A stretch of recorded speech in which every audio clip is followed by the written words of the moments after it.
Api di Bukit Menoreh. Cerita, Esa Mintarja. Audiobook, novel silat. Bab 451. Kemarahan Empu Tunggul Pawaka benar-benar telah membakar otaknya. Tanpa mengucapkan kata-kata lagi, ia pun segera meloncat menyerang Agung Sedayu.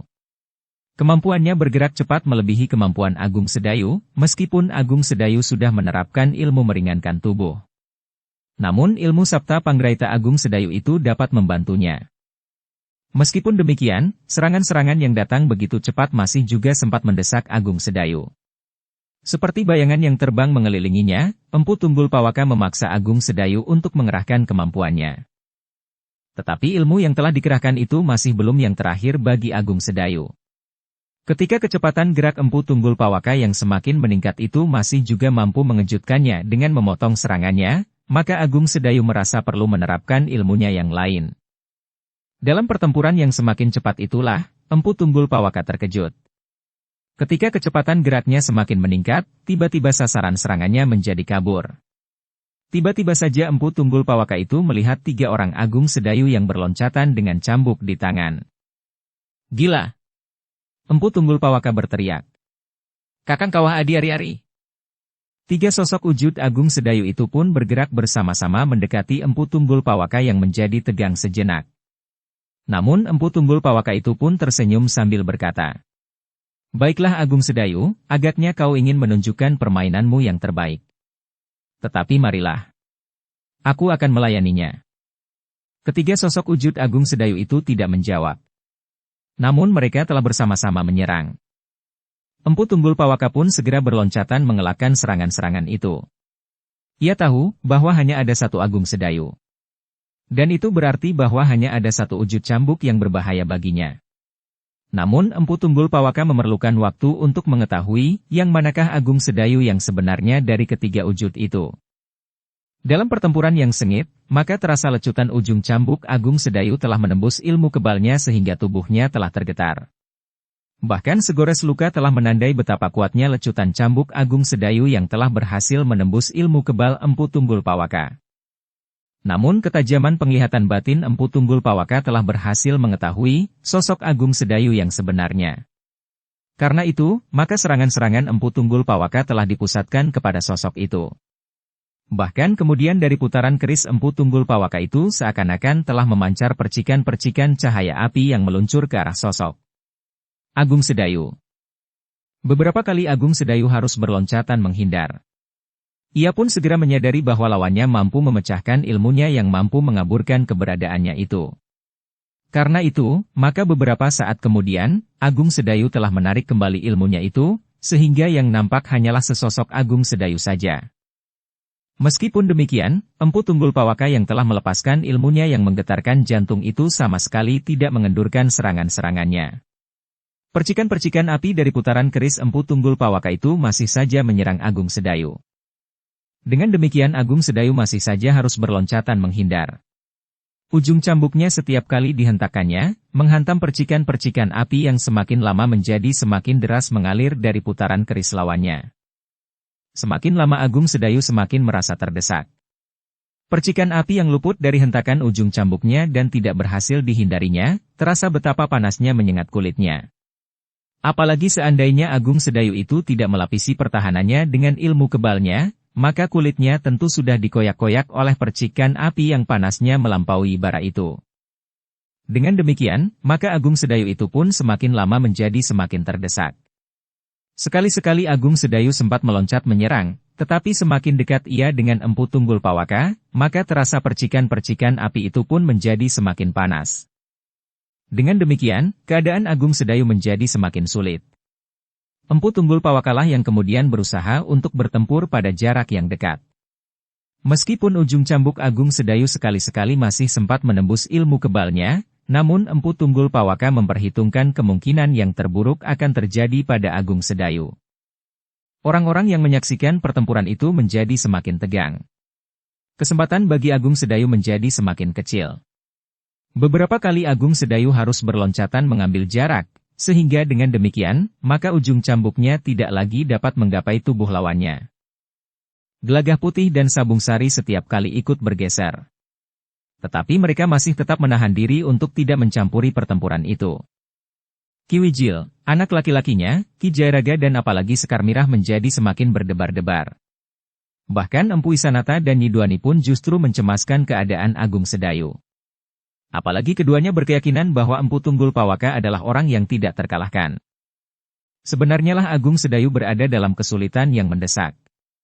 Ia seakan-akan sudah tidak melihat kemungkinan untuk melepaskan dari diri tekanan Empu Tunggul Pawaka. Namun Agung Sedayu masih belum tuntas. Karena itu, dalam keadaan yang paling gawat, Agung Sedayu telah sampai pada puncak kemampuannya. Ketika serangan Empu Tunggul Pawaka datang membadai, maka Agung Sedayu pun telah meloncat mengambil jarak. Ia sadar bahwa Empu Tunggul Pawaka akan memburunya. Tetapi Agung Sedayu telah mempergunakan waktu yang sesaat itu untuk sampai pada tataran tertinggi dari kemampuan yang dikuasainya. Agung Sedayu melihat Empu Tunggul Pawaka itu memutar kerisnya untuk melontarkan percikan-percikan api ke arahnya. Namun Agung Sedayu sudah sampai pada tataran tertinggi dari kemampuannya. Dengan tangkasnya Agung Sedayu meloncat mengelakkan serangan itu. Sekali ia berguling, namun kemudian ia melenting bangkit. Demikian Empu Tunggul Pawaka itu memburunya, maka Agung Sedayu pun telah melepaskan ilmu pamungkasnya. Dari sepasang mata Agung Sedayu itu seakan-akan telah memancar sinar yang tajam, langsung mematuk ke arah dada Empu Tunggul Pawaka. Empu Tunggul Pawaka terkejut sekali melihat serangan Agung Sedayu itu. Ia tidak mengira sama sekali bahwa di dalam diri Agung Sedayu itu tersimpan berbagai macam ilmu yang dapat mengacaukannya. Bahkan yang kemudian dihadapinya adalah ilmu yang sangat berbahaya. Empu Tunggul Pawaka terlambat untuk mengelakkan serangan itu. Karena itu, Empu Tunggul Pawaka telah membentur ilmu yang dipancarkan dari sepasang mata Agung Sedayu itu. Dengan memutar kerisnya, Empu Tunggul Pawaka itu mengerahkan segenap kemampuannya melawan ilmu yang dilontarkan oleh Agung Sedayu. Satu benturan yang dahsyat telah terjadi. Dua orang yang berilmu sangat tinggi telah membenturkan ilmu puncak mereka masing-masing. Sementara itu, keduanya telah melapisi diri mereka dengan ilmu kebal. Benturan dua ilmu yang dahsyat itu telah menggetarkan udara. Dua kekuatan raksasa yang saling menghantam telah menimbulkan pantulan yang dahsyat. Sementara itu dorongan ilmu lawannya telah menghentak demikian kuatnya. Berbareng Agung Sedayu dan Empu Tunggul Pawaka terlempar beberapa langkah surut. Keduanya telah terbanting di tanah. Namun dengan serta-merta keduanya masih mampu bangkit berdiri. Dorongan kemarahan yang menyala di dada mereka telah membuat keduanya tidak menghentikan pertempuran. Dengan sisa tenaganya Empu Tunggul Pawaka masih juga meloncat menyerang Agung Sedayu, sementara Agung Sedayu pun telah bersiap pula menghentakkan kemampuannya yang tersisa. Namun Agung Sedayu tidak mengulangi serangan dengan sorot matanya. Tetapi segala kemampuan dan kekuatannya telah dihimpunnya lewat tangannya dan kemudian menjalar pada cambuknya. Agung Sedayu itu telah sampai pada puncak tertinggi ilmu cambuknya, yang menurut Kiai Gringsing jangan dipergunakan jika tidak terdesak dalam keadaan yang sangat gawat. Demikian Empu Tunggul Pawaka memutar kerisnya, maka Agung Sedayu pun telah meloncat menghentakkan cambuknya, dilambari dengan puncak tertinggi ilmu yang pernah diwarisinya dari gurunya, Kiai Gringsing. Hentakan cambuk Agung Sedayu itu ternyata mempunyai akibat yang menentukan. Benturan yang telah menguras sebagian tenaga dan kekuatan Empu Tunggul Pawaka, telah melemahkan daya tahan ilmu kebalnya. Karena itu, maka hentakan cambuk Agung Sedayu itu benar-benar telah memecahkan pertahanannya. Bahkan putaran kerisnya tidak mampu menghentikan sergapan ujung cambuk Agung Sedayu yang dahsyat itu. Empu Tunggul Pawaka menggeliat ketika ujung cambuk Agung Sedayu itu seakan-akan telah memeluk tubuhnya. Ketika ujung cambuk itu ditarik dengan kekuatan yang sangat besar, tubuh Empu Tunggul Pawaka bagaikan terputar setengah lingkaran. Namun sebelum Empu Tunggul Pawaka itu sempat berbuat sesuatu, satu kali lagi Agung Sedayu melecut Empu Tunggul Pawaka dengan dahsyatnya. Luka pun telah menggores di tubuh Empu Tunggul Pawaka. Segores melingkari tubuhnya, mengoyak kedua lengan sebelah menyebelah, dada dan bahkan punggungnya, sedang yang segores lagi telah melukai lambungnya. Empu Tunggul Pawaka terdorong beberapa langkah. Orang yang berilmu sangat tinggi itu tidak mampu mempertahankan keseimbangannya lagi. Karena itu, ia pun kemudian terhuyung-huyung dan jatuh terguling di tanah. Agung Sedayu sempat memandanginya sejenak. Namun tubuhnya pun kemudian menjadi sangat lemah. Ia telah menghentakkan segenap sisa tenaganya, sehingga seakan-akan ia tidak lagi mempunyai tenaga untuk dapat mempertahankan keseimbangannya. Agung Sedayu itu pun kemudian jatuh berlutut di sisi Empu Tunggul Pawaka. Namun ketika ia melihat Empu Tunggul Pawaka itu membuka matanya, maka Agung Sedayu berusaha bertahan untuk tidak terbaring di sisi Empu Tunggul Pawaka itu. Bahkan kemudian terdengar Empu Tunggul Pawaka itu berdesis lemah. "Kau memang luar biasa, Agung Sedayu. Sejak semula sudah aku katakan, aku mengagumimu." Nafas Agung Sedayu menjadi terengah-engah. Ia berusaha untuk bergeser mendekat.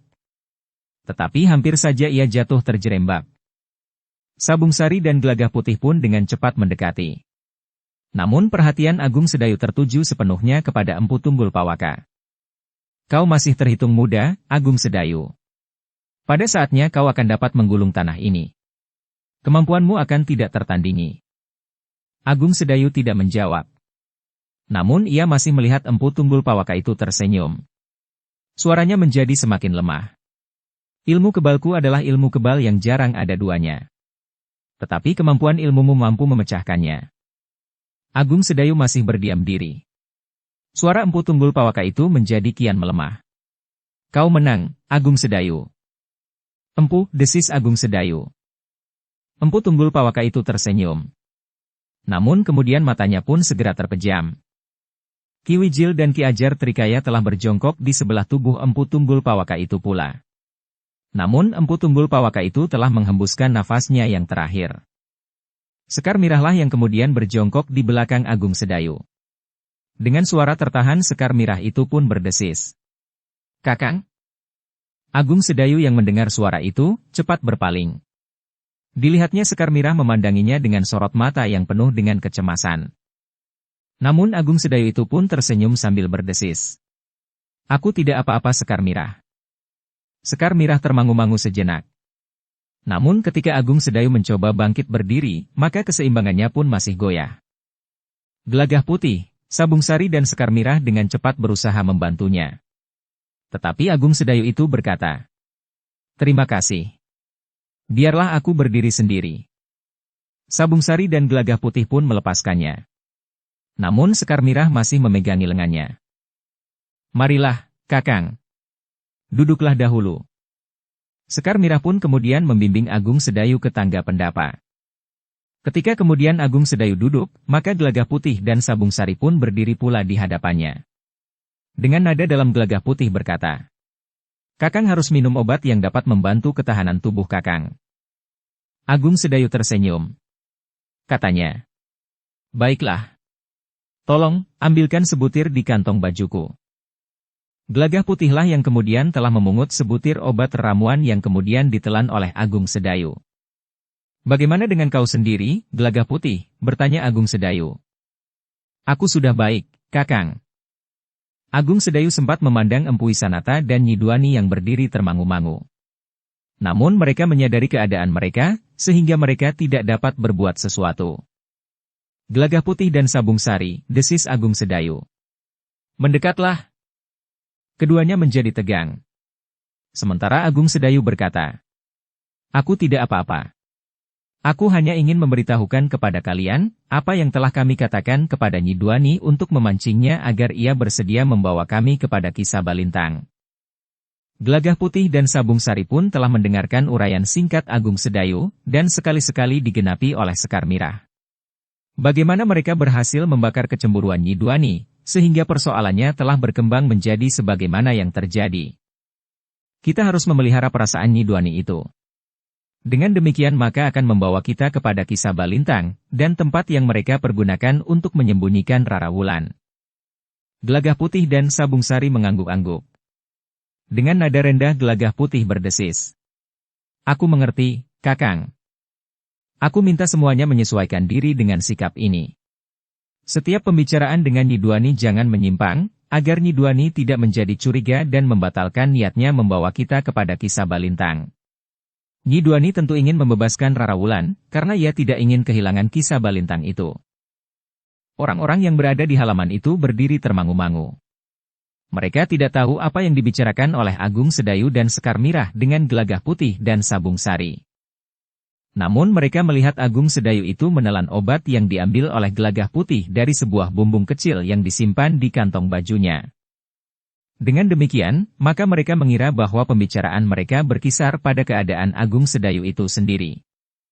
Demikianlah, beberapa saat kemudian Agung Sedayu telah minta Gelagah Putih dan Sabung Sari minta Ki Wijil, Ki Ajar Trikaya, Ki Jayaraga dan Sayoga untuk berkumpul. Sementara itu, mereka diminta pula untuk serba sedikit memberitahukan persoalan mereka dengan Nyi Dwani dan Empu Wisanata. Terakhir, kalian panggil Empu Wisanata dan Nyi Dwani untuk naik ke pendapa pula. Demikianlah, sejenak kemudian mereka pun telah duduk di pendapa. Ki Ajar Trikaya pun segera mengemukakan bahwa ia harus membersihkan padepokannya. Di halaman itu, beberapa sosok tubuh terkapar membeku. Silahkan Ki Ajar. Tetapi bukanlah Ki Ajar tidak akan melakukan sendiri? Tidak. Aku akan berbicara dengan para cantrik. Kami mohon maaf Ki Ajar. Kami tidak dapat membantu sekarang. Ada sesuatu yang ingin kami bicarakan. Silahkan. Silahkan. Namun Ki Wijilah yang kemudian berkata, biarlah aku membantu Ki Ajar Trikaya. Silakan kalian membicarakan persoalan kalian. Agung Sedayu ternyata tidak berkeberatan, sehingga dengan demikian maka Ki Ajar Trikaya, Ki Wijil dan Sayoga telah turun dari pendapa dan menemui para cantrik. Mereka harus mengumpulkan sosok-sosok tubuh yang terbaring di halaman. Juga mereka yang terluka, yang tangannya sudah terikat. Di pendapa, Agung Sedayu yang masih lemah itu berkata, aku minta waktu beberapa saat untuk memperbaiki keadaanku, sebelum kita meninggalkan padepokan ini dan menemui Ki Sabalintang. Silahkan, Ki Lurah, sahut Empu Wisanata. Kami tahu keadaan Ki Lurah yang agak mengalami kesulitan. Juga Angger Gelagah Putih. Agung Sedayu memang memerlukan waktu beberapa saat untuk menata kembali keadaan tubuhnya. Urat-urat nadinya, syarafnya dan degup jantungnya. Dengan mengatur pernafasannya, Agung Sedayu berupaya untuk segera menemukan kembali keseimbangan segala unsur yang ada di dalam dirinya. Namun ternyata Agung Sedayu memang memerlukan waktu. Ketika Ki Ajar Trikaya sudah memberikan beberapa petunjuk kepada para cantriknya, Agung Sedayu mendapat kesempatan untuk mengatur dirinya dengan tenang, ditunggui oleh Sekar Mirah. Dalam pada itu, beberapa orang cantrik masih sempat mempersiapkan minuman bagi mereka yang kemudian duduk di pendapa. Empu Wisanata dan Nyi Dwani yang juga berada di pendapa itu, duduk dengan gelisah. Mereka merasa berada di antara orang-orang yang asing. Namun untuk menjaga agar tidak terjadi salah paham atau justru menimbulkan kecurigaan di hati Nyi Dwani dan Empu Wisanata, mereka yang berada di pendapa itu sama sekali tidak berbicara tentang Rara Wulan dan Ki Sabalintang. Agung Sedayu dan Sekar Mirah sudah berhasil memancing kecemburuan Nyi Dwani. Karena itu perasaan itu harus tetap dijaga, agar Nyi Dwani bersedia membawa mereka kepada Ki Sabalintang dan Rara Wulan. Ternyata Agung Sedayu memerlukan waktu yang cukup lama. Ketika kemudian langit menjadi buram, Agung Sedayu baru merasa keadaan tubuhnya menjadi berangsur baik. Kekuatannya mulai tumbuh dan berkembang kembali meskipun tidak terlalu cepat. Obat yang telah ditelannya, agaknya sangat membantunya. Di halaman, para cantrik sibuk mempersiapkan penguburan orang-orang yang telah terbunuh. Para cantrik itu telah mempersiapkan beberapa lubang kubur di sebuah kuburan tua, tidak terlalu jauh dari padepokan itu, sedikit agak terpisah dari kuburan yang sudah ada sebelumnya. Kuburan itu dihormati oleh orang-orang padukuhan sebelah, berkata Ki Ajar Trikaya kepada Ki Jayaraga yang ikut turun ke halaman. Siapakah sosok yang paling dihormati di kuburan itu? Tokoh cikal bakal padukuhan kecil itu, Ki Semanu. Ialah yang mula-mula membuka hutan untuk satu lingkungan pemukiman. Menurut cerita orang padukuhan itu, Ki Semanulah yang mampu menaklukkan jin penunggu hutan yang dibuka itu. Jin bertanduk dan bermata bara. Ternyata padukuhan itu semakin lama menjadi semakin ramai juga. Setelah beberapa keturunan, maka penghuni padukuhan itu menjadi semakin banyak. Ki Jayaraga mengangguk-angguk. Katanya, apakah penguburan itu akan dilakukan sekarang? Atau menunggu besok? Semuanya sudah siap, sahut Ki Ajar Trikaya. Tetapi senja sudah turun.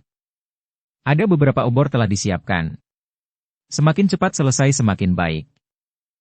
Ki Jayaraga mengangguk-angguk pula. Seperti dikatakan oleh Ki Ajar, sejenak kemudian sebuah iring-iringan telah meninggalkan padepokan menuju ke kuburan tua.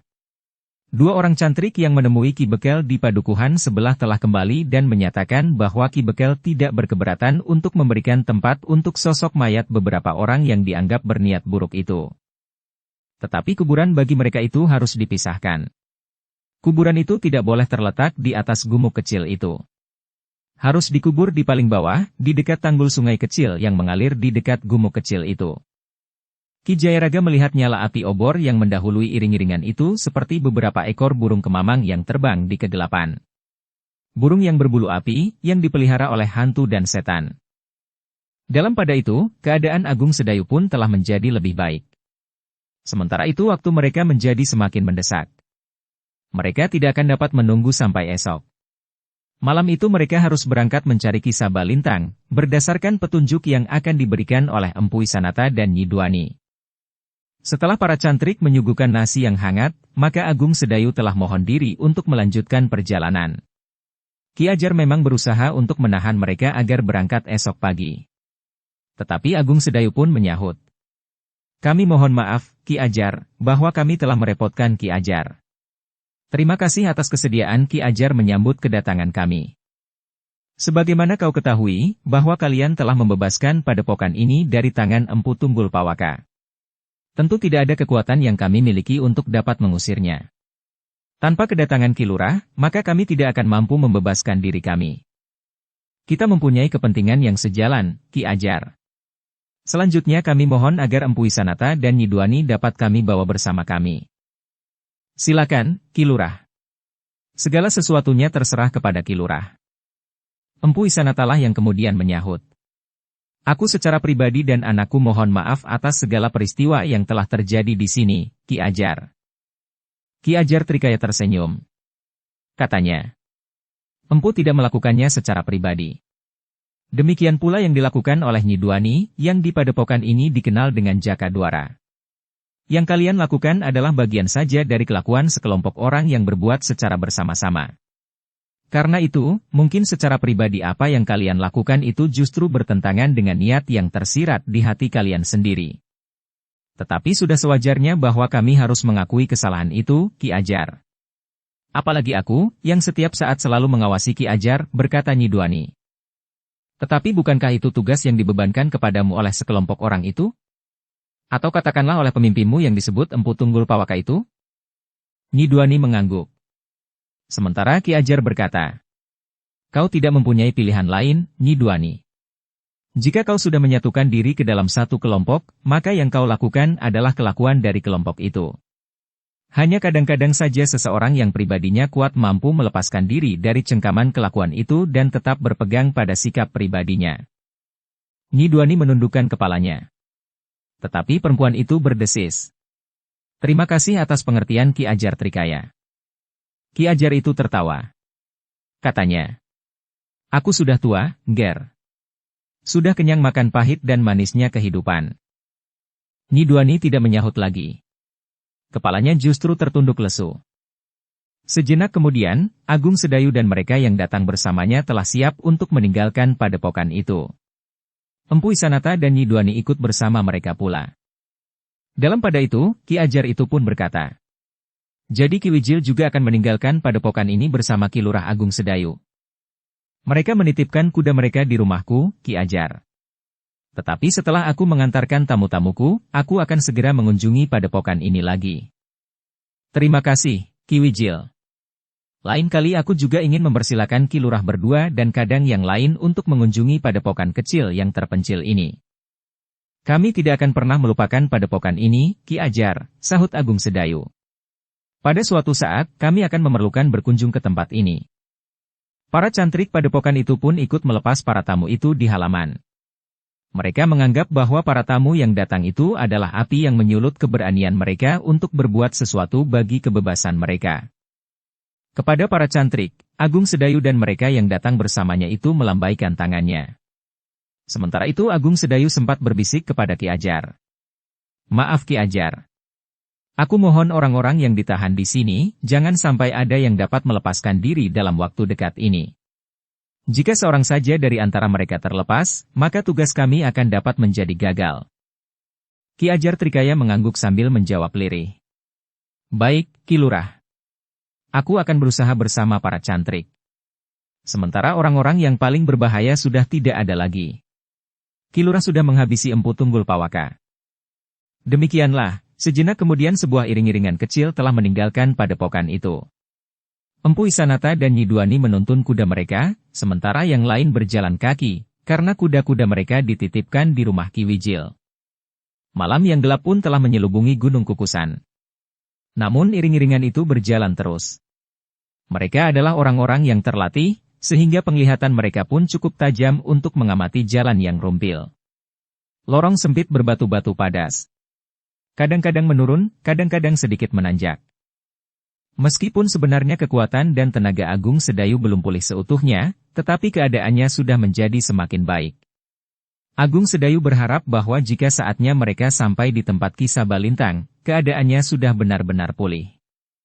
Agung Sedayu menduga bahwa di tempat tinggal Ki Sabalintang, yang barangkali justru pusat pengendalian dari gerakan orang-orang yang berniat untuk membangkitkan kembali perguruan Kedung Jati itu, terdapat juga orang-orang berilmu tinggi sebagaimana Empu Tunggul Pawaka. Iring-iringan kecil itu bergerak terus menembus gelapnya malam. Bukan saja karena malam yang semakin dalam, tetapi kabut pun telah menyelimuti kaki Gunung Kukusan itu. Ketika kemudian mereka sampai di rumah Ki Wijil, mereka hanya sempat beristirahat sejenak. Nyi Wijil masih sempat menghidangkan minuman dan makanan. Namun sekelompok orang itu tidak dapat menghabiskan malam itu di rumah Ki Wijil. Mereka harus melanjutkan perjalanan. Kita masih mempunyai waktu sehari untuk menempuh perjalanan esok, berkata Ki Jayaraga. Ya. Sebaiknya kita sampai tujuan menjelang malam.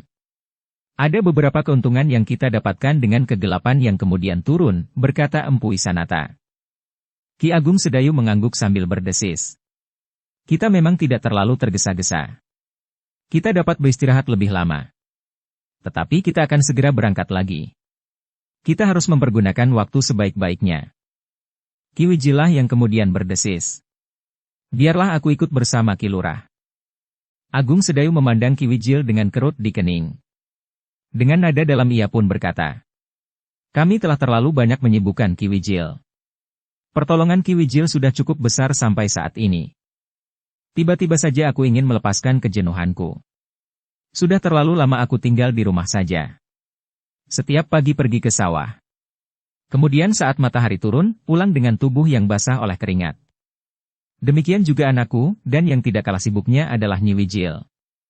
Kesibukan yang itu-itu saja. Masak dan kemudian membawa ke sawah. Mencuci pakaian dan mengisi jambangan. Agaknya Nyi Wijil pun sekali-sekali ingin melihat apa yang terjadi di luar rumahnya. Ingin menghindari panasnya perapian saat-saat ia membuat gula kelapa. Maksud Ki Wijil? Ki Wijil pun kemudian berpaling kepada istrinya yang telah menghidangkan minuman dan makanan. Katanya kepada istrinya. Bagaimana menurut pendapatmu? Aku melihat keinginan itu di sorot matamu. Nyi Wijil tertawa. Katanya. Aku sudah semakin tua. Aku juga, jawab Ki Wijil. Tetapi bukankah orang-orang tua sekali-sekali juga membuat hatinya menjadi lebih segar dengan kesibukan yang berbeda dari kesibukan sehari-hari? Nyi Wijil tertawa. Katanya. Kakang masih saja seperti remaja yang sedang jatuh cinta. Ki Wijil pun tertawa pula. Bahkan orang-orang yang mendengarnya ikut tersenyum pula. Tetapi Ki Wijil justru berpaling kepada Nyi Duani. Katanya. Beginikah tingkah laku orang-orang yang sedang jatuh cinta? Ah. Nyi Duani tidak menjawab. Namun Nyi Wijil itu pun kemudian berkata. Baiklah. Aku ikut bersama Ki Lurah dan Nyi Lurah. Kehadiran Nyi Lurah memang membuat jantungku berdebar lebih cepat. Darahku rasa-rasanya telah dipanasi oleh sikapnya. Agung Sedayu dan orang-orang yang hadir di rumah Ki Wijil itu segera menyadari bahwa Nyi Wijil pun bukan orang kebanyakan. Ia tentu juga seorang berilmu tinggi sebagaimana Ki Wijil sendiri. Bahkan Ki Wijil itu pun kemudian berkata, jika sempat, kami ingin singgah di Kepatihan Mataram. Kami akan mengantarkan Ki Wijil dan Nyi Wijil, jika Ki Wijil dan Nyi Wijil ingin singgah di Kepatihan Mataram. Sudah lama sekali kami tidak bertemu, berkata Ki Wijil selanjutnya. Untuk beberapa saat, mereka yang berada di rumah Ki Wijil itu sempat beristirahat. Minuman hangat, makanan, dan gelagah putih itu pun menjadi heran. Selagi orang-orang lain sibuk berbincang, Sayoga itu dapat tidur mendengkur. Apalagi nampaknya ia pun merasa letih setelah berjalan dan bahkan berkelahi di padepokan Ki Ajar Trikaya. Nyi Wijil yang melihat anaknya tidur di amben yang besar di ruang dalam itu pun tersenyum. Katanya, anak itu memang pemalas. Demikian ia duduk dan apalagi berbaring, maka ia tentu akan mendengkur. Sementara Ki Wijil pun kemudian berkata, siapa yang akan tidur, silakan. Ki Lurah tentu akan segera membangunkannya jika kita akan berangkat. Tetapi Gelagah Putihlah yang menjawab. Jika aku juga berbaring dan tertidur, mungkin baru besok siang aku dapat dibangunkan. Sabung Sari yang duduk bersandar dinding dengan mata yang hampir terpejam, tersenyum sambil menjawab. Matakulah yang hampir terpejam. Tetapi aku juga tidak berani berbaring. Kita memang dikejar oleh waktu, berkata Agung Sedayu kemudian. Namun Agung Sedayu memang memberi waktu untuk beristirahat, sambil menunggu Nyi Wijil mempersiapkan diri. Sementara itu, seorang pembantu Ki Wijil tengah sibuk menyiapkan kuda-kuda mereka yang akan melanjutkan perjalanan itu. Ketika Gelagah Putih dan Sabung Sari mendengar ringkik seekor kuda, maka mereka pun mengerti bahwa seseorang tengah mempersiapkan kuda-kuda mereka, sehingga mereka pun telah keluar pula dari ruang dalam dan pergi ke belakang, untuk membantu menyiapkan kuda-kuda yang akan menempuh perjalanan panjang. Beberapa saat kemudian, Nyi Wijil pun sudah siap. Demikian ia keluar dari ruang dalam, Ki Jayaraga pun memandanginya sambil mengerutkan dahinya. Hampir di luar sadarnya ia berdesis. Apakah aku berhadapan dengan Sri Gunting Kuning? Nyi Wijil itu terkejut. Dengan nada tinggi ia bertanya. Ki Jayaraga mengenal Sri Gunting Kuning? Ya. Aku pernah hidup di pesisir utara, beberapa puluh tahun yang lalu. Masa-masa buruk yang pernah aku jalani. Nyi Wijil itu tersenyum. Katanya. Apakah menurut pendapat Ki Jayaraga, umur Sri Gunting Kuning itu sekarang seumurku? Ki Jayaraga termangu-mangu sejenak. Katanya. Aku belum pernah langsung berhubungan dengan Sri Gunting Kuning. Tetapi ciri-ciri yang aku lihat pada Nyi Wijil sama dengan ciri-ciri yang pernah aku dengar dikenakan oleh Sri Gunting Kuning. Ki Wijil pun tertawa pula. Katanya. Ki Jayaraga hampir benar. Ki Jayaraga menarik nafas panjang. Dengan nada berat ia pun berkata. Hampir benar? Jadi aku tidak berhadapan dengan Sri Gunting Kuning itu sendiri? Sri Gunting Kuning adalah kakak seperguruanku, berkata Nyi Wijil kemudian. Ia sudah terlalu tua. Tetapi sebelum Sri Gunting Kuning hilang dari dunia olah kanuragan, ia sudah berubah. Ki Jayaraga mengangguk-angguk. Sedangkan Ki Wijil pun berkata. Aku sudah memperingatkan Nyi Wijil untuk tidak mengenakan ciri-ciri perguruannya, justru ada kesan yang suram pada salah seorang saudara seperguruannya. Tetapi Nyi Wijil justru ingin memperbaiki citra perguruannya. Dengan ciri-ciri perguruannya, ia melakukan tugas-tugas kemanusiaan. Agaknya yang tertangkap oleh Ki Jayaraga adalah justru warna-warna buram dari Sri Gunting Kuning.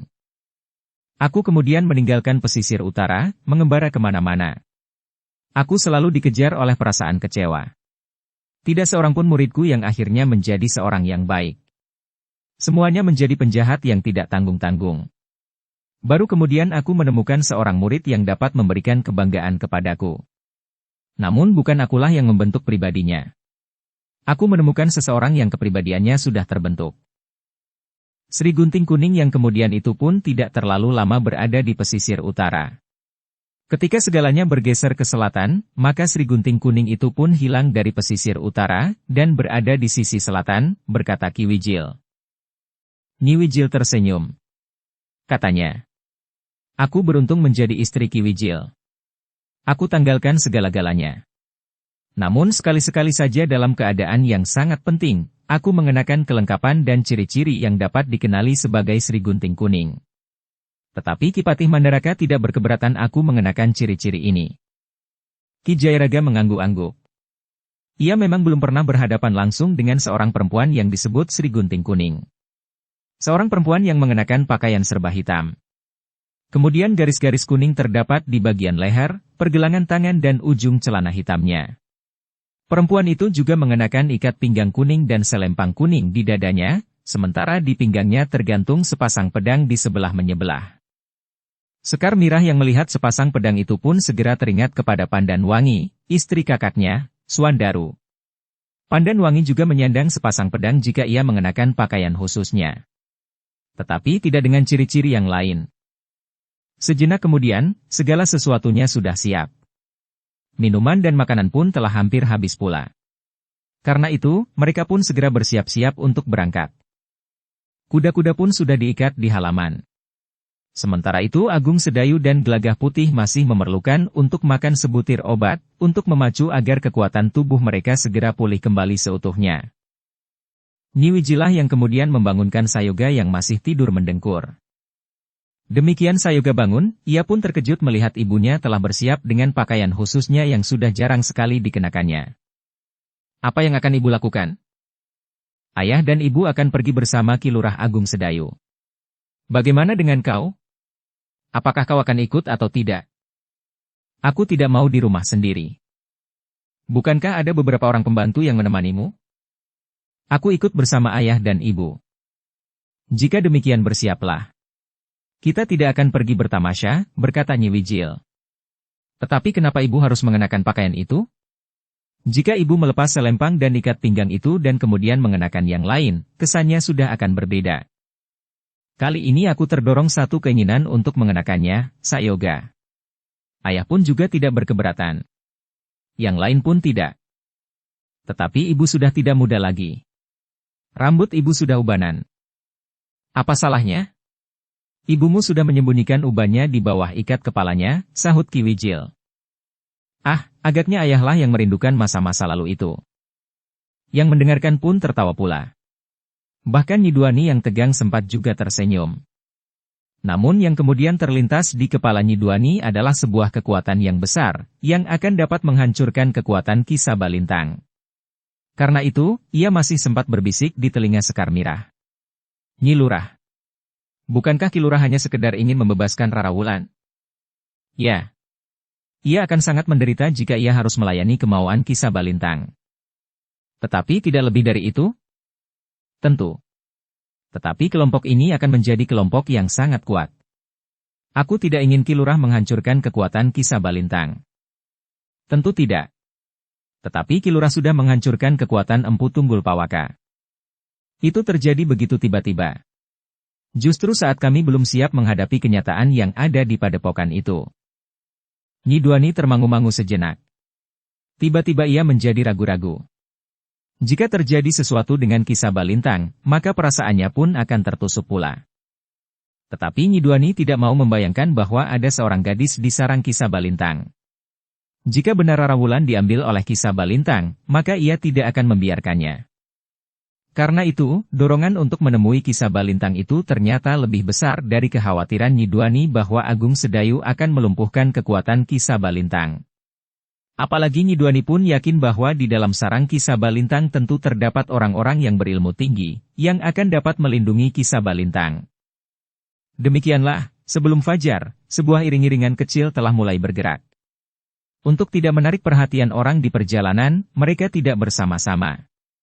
Iring-iringan itu telah dipecah menjadi beberapa kelompok kecil yang berjarak beberapa puluh langkah. Meskipun demikian, orang-orang itu pun sadar bahwa pakaian yang mereka kenakan, terutama pakaian beberapa orang perempuan yang ada di antara mereka, agak berbeda dengan pakaian orang kebanyakan. Namun sekilas, Sekar Mirah, Nyi Duani dan Nyi Wijil nampak sebagaimana orang laki-laki yang menempuh perjalanan bersama mereka. Bahkan mereka meniru pakaian yang dikenakan oleh Nyi Duani pada saat ia menyebut dirinya Jaka Dwara. Sekar Mirah dan Nyi Wijil pun juga mengenakan ikat kepala. Nyi Duani dan Empu Isanatalah yang menuntun perjalanan itu. Mereka berpacu dengan waktu. Meskipun demikian, ketika kemudian matahari terbit, mereka tidak dapat berpacu tanpa menghiraukan jalan yang mereka lewati. Ternyata jalan yang mereka lewati cukup panjang. Beberapa kali mereka harus berhenti dan memberi kesempatan kuda-kuda mereka beristirahat. Mereka pun berhenti ketika haus dan lapar terasa menggelitik perut dan kerongkongan. Tetapi mereka tidak berhenti di satu kedai. Ketika mereka berhenti di depan sebuah pasar, mereka telah membagi diri ke dalam 4 buah kedai. Nyi Duani dan Empu Isanata masuk ke dalam sebuah kedai bersama Agung Sedayu dan Sekar Mirah. Sementara itu yang lain pun memilih kedai yang berlainan. Agung Sedayu dan orang-orang yang sudah terbiasa mengembara segera mengetahui kemana mereka pergi. Semula Agung Sedayu memang agak cemas ketika jalan yang ditempuhnya serasa menuju ke Sangkal Putung. Namun demikian mereka melewati Cawas, mereka pun berbelok mengikuti alur Kali Dengkek, tetapi ke arah Udik. "Apakah kita akan pergi ke Prambanan?" bertanya Agung Sedayu kepada Empu Isanata. "Salah satu tempat untuk bertemu adalah Prambanan," berkata Empu Isanata dengan berterus terang. Agung Sedayu mengangguk-angguk. Ketika mereka mendekati Taji, mereka pun mengambil jalan sempit menuju ke Prambanan, meninggalkan alur Kali Dengkeng, mendekati Kali Opak. "Kami akan pergi ke hutan di sebelah utara Prambanan. Ada sebuah padukuhan kecil yang kemudian dipergunakan seutuhnya sebagai satu padepokan. Padepokan itu salah satu padepokan yang dipergunakan oleh Ki Sabalintang. Ada beberapa orang pendukung Ki Sabalintang yang ada di padepokan itu," berkata Nyi Duani. "Jadi bagaimana dengan kami?" bertanya Agung Sedayu. "Jika kalian percaya kepada kami, biarlah kami memasuki padepokan itu untuk menemui Ki Sabalintang. Jika Ki Sabalintang ada di padepokan itu, maka Rara Wulan tentu juga berada di padepokan itu." Agung Sedayu pun termangu-mangu sejenak. Namun kemudian ia pun berkata, "Aku percaya kepadamu, Nyi Duani. Tetapi kau pun harus menghormati kepercayaan yang aku berikan kepadamu. Aku juga tidak ingin menahan Empu Isanata, karena jika Nyi Duani datang seorang diri, akan dapat menimbulkan kecurigaan." Sekar Mirah mengerutkan dahinya. Ia merasa ragu, apakah Nyi Duani tidak berubah pikiran, atau justru mencari kebenaran berita bahwa Ki Sabalintang telah menginginkan Rara Wulan dan bahkan menculiknya. Tetapi nampaknya sorot mata Nyi Duani memancarkan gejolak perasaannya sebagai seorang perempuan. Apapun yang dikatakan oleh Ki Sabalintang, tentu tidak akan mudah dipercayainya. Apalagi jika Nyi Duani melihat bahwa Rara Wulan memang ada di sarang Ki Sabalintang. Demikianlah, Agung Sedayu pun telah memberitahukan kepada orang-orang yang datang bersamanya bahwa mereka akan melepaskan Nyi Duani dan Empu Isanata untuk pergi ke sebuah padepokan kecil. Salah satu dari beberapa sarang Ki Sabalintang. Empu Isanatalah yang kemudian menjelaskan. "Aku sudah berhutang budi terhadap kalian. Jika saja kalian mau, sudah 2 kali aku terbunuh. Di Tanah Perdikan Menoreh dan di padepokan Ki Ajar Trikaya. Tetapi ternyata aku masih hidup. Betapapun hitamnya warna jantungku, namun aku masih juga mempunyai perasaan. Apalagi aku hanyut ke dalam arus usaha Ki Sabalintang, semata-mata karena aku ingin melindungi anak perempuanku." Beberapa orang memang menjadi ragu-ragu. Banyak hal yang dapat terjadi. Jika Nyi Duani ingkar, maka persoalannya akan menjadi lain. Bahkan mungkin jiwa Rara Wulan pun terancam. Namun dalam keraguan-raguan itu, Ki Jayaraga pun berkata, "Aku sependapat dengan Ki Lurah. Biarlah Nyi Duani dan Empu Isanata pergi ke padepokan itu. Aku percaya bahwa keduanya akan berpegang pada janji mereka. Nah, jika demikian, aku persilakan Empu Isanata dan Nyi Duani pergi ke padepokan itu." Justru Nyi Duanilah yang kemudian termangu-mangu.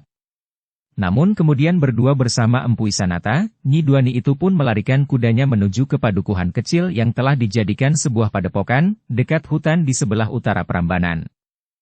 Agung Sedayu dan yang lain pun telah mencari tempat untuk menunggu. Mereka telah menjauhi jalur jalan dan berada di sebuah padang perdu. Empu Isanata dan Nyi Duani akan menemui mereka di tempat itu. Jika tidak mungkin kedua-duanya, maka salah seorang dari mereka akan datang dan mengabarkan apa yang terjadi di padukuhan yang telah menjadi padepokan itu. Dalam pada itu, gelap malam telah menyelimuti bumi. Langit ditaburi beribu bintang yang berkeredipan. Lembaran-lembaran awan tipis melintas didorong angin ke utara. Dingin malam mulai menyentuh kulit. Semilir angin lembut menggoyang daun perdu yang tumbuh di sekitar mereka. Dalam pada itu, Empu Isanata dan Nyi Duani menjadi semakin dekat dengan padepokan di sebelah hutan itu. Bagaimanapun juga jantung mereka menjadi berdebar-debar. "Ayah," bertanya Nyi Duani kemudian. "Apakah Kakang Sabalintang akan menjadi sangat marah jika aku melepaskan Rara Wulan tanpa mendapat persetujuannya?" "Sabalintang tentu akan marah. Tetapi kemarahannya tidak akan berbahaya bagimu, Duani. Jadi menurut ayah, langkah yang aku ambil sudah benar. Aku tahu perasaanmu Duani. Kau tentu tidak mau ada seorang perempuan lain yang mengotori perasaan Sabalintang. Karena itu, kau memang tidak mempunyai pilihan lain. Aku harus melemparkan Rara Wulan dari tangan Kakang Sabalintang. Tetapi bukan salah Rara Wulan. Gadis itu tentu sudah menjadi ketakutan. Nyi Duani mengangguk sambil menjawab. Ya. Memang bukan salah Rara Wulan. Empu Isanata tidak menyahut lagi. Di depan mereka adalah gerbang padukuhan yang telah dijadikan padepokan. Ketika kuda mereka berderap memasuki gerbang, maka beberapa orang bersenjata berlari-lari mendekat. Dengan tombak yang merunduk, seorang yang bertubuh tinggi tegap bertanya. Siapa kalian dan untuk apa kalian kemari? Nyi Duani yang masih duduk di punggung kuda telah menendang tombak itu sehingga terlepas dari genggaman. Karena itu, dua orang yang lain telah meloncat sambil menjulurkan senjata mereka. Buka matamu. Siapa aku? Di bawah ikat kepalanya, sahut Ki Wijil. Orang-orang itu tertegun. Baru kemudian mereka melihat di keremangan malam, Nyi Duani dan Empu Isanata. Ampun, Nyi. Kami tidak tahu bahwa Nyi Duani dan Empu Isanata lah yang telah datang ke padepokan ini. Nyi Duani dan Empu Isanata pun kemudian meloncat dari punggung kudanya. Dilepaskannya saja kuda mereka di halaman. Dua orang di antara mereka yang mengerumuninya itu dengan serta-merta telah menangkap kendali kuda-kuda itu dan membawanya menepi, mengikat di patok-patok yang telah disediakan di sebelah pendapa bangunan induk padepokan, yang semula agaknya banjar padukuhan itu, yang terletak dekat dengan pintu gerbang. Nyi Duanilah yang kemudian dengan tergesa-gesa naik ke pendapa. Seorang yang berada di peringgitan dengan tergesa-gesa menyongsong dan mempersilakannya duduk. Di mana Kakang Sabalintang? Ki Sabalintang tidak sedang berada di padepokan ini, Nyi, jawab orang itu. Kemana? Orang itu menjadi ragu-ragu sejenak. Namun kemudian ia menjawab. Ki Sabalintang berada di Menoreh, Nyi. Di Menoreh? Di Kelajor maksudmu? Ya, Nyi. Sejak kapan? Sepekan yang lalu. Sepekan yang lalu? Ya, Nyi. Kenapa Kakang Sabalintang tidak memberitahu aku? Hari ini dua orang menuju ke Gunung Kukusan. Kenapa baru hari ini? Ki Sabalintang memang berpesan agar hari ini, maksudnya sepekan setelah Ki Sabalintang berangkat, Nyi Duani dipersilakan menyusul ke Kelajor. Jantung Nyi Duani berdebar semakin cepat. Berbagai macam bayangan melintas di kepalanya. Namun kemudian Nyi Duani itu pun bertanya. Siapa yang diserahi pimpinan di sini sekarang? Ki Carang Parung. Ki Carang Parung? Orang itu mengangguk. Panggil Ki Carang Parung itu kemari. Orang itu pun kemudian meninggalkan peringgitan, sementara Nyi Duani dan Empu Isanata masih tetap berdiri sambil melangkah mengitari peringgitan itu. Sejenak kemudian, orang yang disebut Ki Carang Parung itu pun muncul dari pintu peringgitan. Demikian ia melihat Empu Isanata dan Nyi Duani, maka ia pun mengangguk-angguk. Selamat datang Empu Isanata dan Nyi Duani. Kapan Kakang Sabalintang pergi ke Kelajor? Sepekan yang lalu, Nyi. Tadi siang, dua orang justru sedang menuju ke ujung kali Geduang untuk menyusul Nyi Duani. Kenapa baru hari ini? Jika Kakang Sabalintang berpesan agar setelah sepekan aku menyusul, dan hari ini baru ada orang menyusul aku, berarti aku kehilangan waktu 2 hari. Pesannya memang demikian, Nyi. Sepekan setelah keberangkatannya, maka Nyi Duani supaya disusul dan diberitahu untuk pergi ke Kelajor. Kalian tentu tidak mendengarkan pesan Kakang Sabalintang dengan baik. Benar, Nyi. Kami tidak salah. Kenapa tiba-tiba saja Kakang Sabalintang pergi ke Tanah Perdikan? Kami tidak diberitahu, Nyi. Tetapi agaknya ada sesuatu yang penting. Kenapa Kakang Sabalintang tidak memanggil aku lebih dahulu, dan bersama-sama pergi ke Kelajor di Menoreh? Aku tidak tahu, Nyi. Agaknya kau menyembunyikan sesuatu. Benar, Nyi. Aku tidak tahu. Nyi Duani memandang orang itu dengan tajamnya. Namun kemudian ia pun berkata, aku akan pergi ke Kelajor sekarang. Sekarang? Malam ini? Ya. Kenapa tidak esok pagi saja, Nyi? Bukankah masih ada waktu sampai esok? Tidak. Aku akan pergi sekarang. Mari, Ayah. Nyi Duani dapat beristirahat di sini malam ini. Nyi Duani tidak menjawab. Tetapi ia pun segera turun ke halaman, diikuti oleh Empu Wisanata. Sejenak kemudian, kedua ekor kuda itu sudah berlari meninggalkan padepokan itu. Demikian mereka keluar dari regol padepokan, Nyi Duani itu pun berkata, "Agaknya yang dikatakan oleh Ki Lurah itu, benar, Ayah. Kakang Sabalintang sengaja meninggalkan aku untuk mendapat kesempatan mengambil gadis itu." "Memang mungkin, Duani. Tetapi gadis itu tidak bersalah. Aku mengerti. Rara Wulan tentu tidak akan memilih seorang duda yang dahinya sudah mulai berkerut. Tetapi seharusnya Rara Wulan itu sempat melawan. Rara Wulan tidak mempunyai tenaga dan kemampuan yang cukup untuk melawan Ki Sabalintang. Kenapa ia tidak berteriak atau berbuat sesuatu untuk menyelamatkan dirinya? Jika saja ia sempat, maka ia tentu akan melakukannya." Nyi Duani tidak bertanya lagi. Namun kudanya pun berlari lebih kencang lagi, meskipun malam menjadi semakin gelap.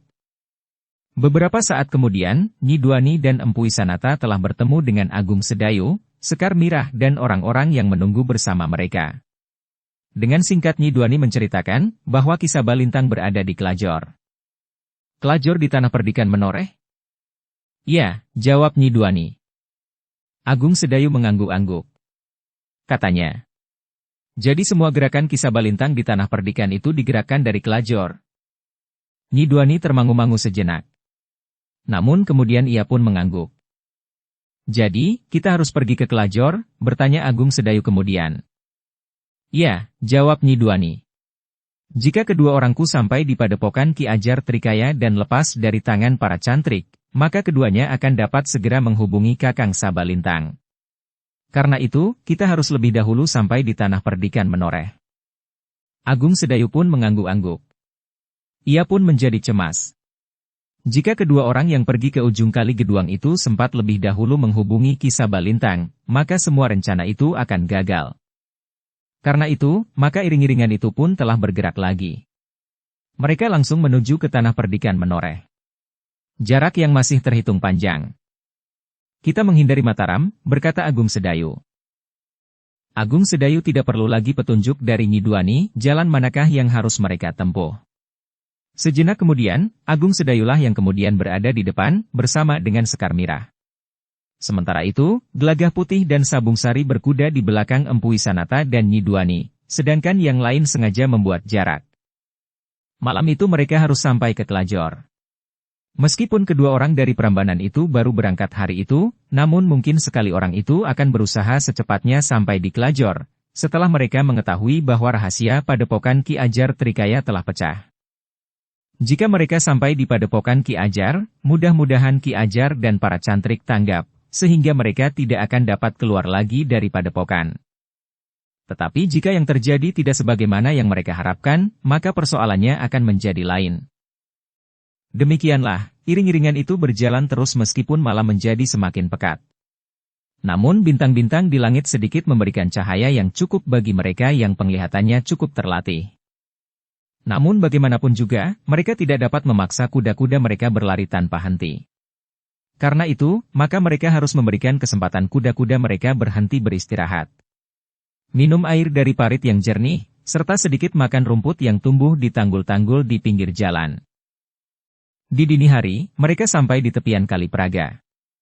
Agung Sedayu terpaksa membangunkan tukang satang yang tertidur di sebuah gubuk kecil di tepian, beralaskan tikar pandan yang kasar. "Ada kawanmu, Kisanak?" bertanya Agung Sedaya. Seorang tukang satang terbangun. Sambil menggeliat ia pun menjawab. "Ada. Apakah kalian akan menyeberang?" "Ya. Tetapi upahnya rangkap di malam hari. Nanti aku harus menyeberang kembali tanpa penumpang. Kenapa tidak menunggu saja di seberang?" "Bagianku sebelah timur malam ini." "Baik. Aku akan mengupah lipat dari biasanya." Ketika dua orang tukang satang keluar dari gubuknya, ia pun berkata, "Tentu tidak dapat sekali menyeberang, karena kalian masing-masing membawa seekor kuda." "Pakai dua rakit sekaligus," jawab Agung Sedayu. Orang itu mengangguk. Ia pun kemudian membangunkan kawannya yang tidur di gubuk kecil yang lain. Sejenak kemudian, dua buah rakit telah menyeberang. Sambil duduk di atas rakit, Agung Sedayu pun bertanya. Apakah malam ini ada 2 orang berkuda yang menyeberang? Tukang satang itu menggeleng. Katanya. Aku tidak membawanya. Tetapi agaknya aku juga tidak melihat rakit yang bergerak. Agung Sedayu mengangguk-angguk. Tetapi ia tidak bertanya lagi. Beberapa saat kemudian, 2 buah rakit itu telah menepi di sisi barat Kali Praga. Setelah membayar upahnya, mereka pun segera meneruskan perjalanan. Mereka berharap untuk sampai di Kelajor selagi malam masih gelap. Iring-iringan itu masih harus menyusuri jalan-jalan di Tanah Perdikan untuk beberapa lama. Agung Sedayu memang berharap agar mereka tidak bertemu dengan peronda. Sementara itu, iring-iringan itu pun telah menghindari padukuhan-padukuhan yang akan dapat menghambat tugas-tugas yang sedang mereka lakukan. Para peronda di padukuhan-padukuhan itu akan dapat mengajukan berbagai macam pertanyaan. Bahkan mungkin akan ada yang mengambil langkah-langkah sendiri yang tidak saling mendukung. Beberapa saat kemudian, iring-iringan itu pun telah sampai di jalan yang mulai menanjak di daerah perbukitan. Namun kemudian Agung Sedayu pun berhenti di antara gumuk-gumuk kecil. Kita sudah sampai di Pategalan di luar padukuhan Kelajor. Ya, sahut Nyi Duani. Biarlah aku dan ayah pergi ke sarang Kakang Sabalintang. Rumah yang dipergunakan itu memang tidak berada di padukuhan Kelajor itu sendiri. Tetapi sedikit di atasnya, di balik sebuah gumuk kecil. Gumuk kecil yang ditumbuhi beberapa batang pohon randu alas dan cangkring? Ya. Yang ada mata airnya? Ya. Agung Sedayu menarik nafas. Tempat itu memang agak tersembunyi. Tetapi bahwa Ki Sabalintang membuat sarangnya di tempat itu, adalah pilihan tempat yang sangat tepat. Seperti di Prambanan, Agung Sedayu telah melepas Nyi Duani dan Empu Isanata untuk pergi ke sarang Ki Sabalintang. Di kegelapan sisa malam, Nyi Duani dan Empu Isanata pun telah menempuh ujung perjalanannya. Jalan memang agak sulit. Batu-batu padas yang runcing dan tanah yang miring. Namun Nyi Duani sudah beberapa kali pergi ke tempat itu bersama Ki Sabalintang dan Empu Isanata. Perjalanan mereka terhenti ketika 2 orang pengawas dengan tiba-tiba telah meloncat menghentikan mereka. Namun Nyi Duani pun telah membentak mereka. Apakah kalian sudah menjadi buta? Oh, Nyi Duani, desis salah seorang dari mereka. Nyi Duani tidak menyahut. Tetapi kudanya pun berjalan terus. Demikianlah, beberapa saat kemudian mereka mendekati sebuah lingkungan yang dipagari dengan bambu utuh yang berjajar rapat. Lingkungan yang tidak terlalu luas. Sejenak kemudian, kuda Nyi Duani dan Empu Isanata pun telah bergerak memasuki regol yang dijaga oleh beberapa orang bersenjata. Namun ketika orang-orang yang bertugas itu melihat Nyi Duani dan Empu Isanata, maka mereka pun segera mempersilakan keduanya masuk. Sambil menyeberang halaman, Nyi Duani dan ayahnya pun telah mematangkan sikap yang akan mereka ambil menghadapi Ki Sabalintang. Keduanya pun kemudian meloncat turun ke halaman. Menyerahkan kuda mereka kepada seorang petugas yang sengaja datang menyongsong mereka. Di mana Ki Sabalintang, berkata Nyi Duani kepada seseorang yang dengan tergesa-gesa turun dari tangga pendapa. Ada di dalam, Nyi, jawab orang itu. Apakah aku harus memberitahukan kepada Ki Sabalintang? Atau Nyi Duani langsung saja masuk ke ruang dalam? Siapa yang ada di ruang dalam? Ada beberapa orang. Laki-laki atau perempuan? Orang itu menjadi heran. Dengan kerut di dahi ia pun menjawab. Tentu laki-laki Nyi. Bukankah di sini, di tempat yang bersifat sementara ini, tidak ada perempuan? Aku sudah mengerti, Dungu. Tetapi bukankah di sini sekarang ada seorang perempuan? Nyi Duani mencoba memancing. Jawab orang itu membuat jantung Nyi Duani bagaikan membara. Katanya. Oh, maksud Nyi Duani gadis cantik dari menoreh itu? Tetapi Nyi Duani berusaha menahan gejolak di dadanya. Bahkan ia pun tersenyum sambil bertanya. Jadi gadis itu cantik? Cantik sekali, Nyi. Nyi Duani tidak bertanya lagi. Ia mencemaskan dirinya sendiri. Jika jantungnya meledak, maka ia tidak akan dapat mengendalikan dirinya sendiri, sehingga dengan demikian rencananya justru akan gagal. Ketika kemudian Nyi Duani masuk ke ruang dalam bersama Empu Isanata, maka dilihatnya 2 orang yang duduk terkantuk-kantuk. Tetapi ketika pintu berderit, maka keduanya terkejut. Keduanya segera bangkit berdiri dan mempersilakan Nyi Duani dan Empu Isanata untuk duduk. Di mana Kisah Balintang? Tidur, Nyi. Di mana? Di bilik sebelah. Sendiri? Ya, sendiri. Apakah aku harus membangunkannya? Nyi Duani tersenyum. Katanya. Aku akan menyusulnya. Orang itu mengerutkan dahinya. Namun kemudian ia pun tertawa pendek sambil berdesis. Silahkan, Nyi. Tetapi suara tertawanya terputus ketika Nyi Duani tiba-tiba membentak. Kenapa kau tertawa? Orang itu tergagap. Mulutnya pun kemudian terkatup rapat-rapat. Nyi Duani pun kemudian bertanya. Di mana bilik Kakang Sabalintang? Bukankah Nyi Duani sudah mengetahuinya? Mungkin Kakang Sabalintang sudah pindah ke bilik yang lain. Tidak, Nyi. Masih di bilik yang dahulu. Siapakah yang berada di bilik sebelah? Kosong, Nyi. Nyi Duani mengangguk-angguk. Namun tiba-tiba ia bertanya. Kenapa kalian berdua berada di ruang ini? Apakah ruang ini harus diawasi atau dijaga? Ya, Nyi.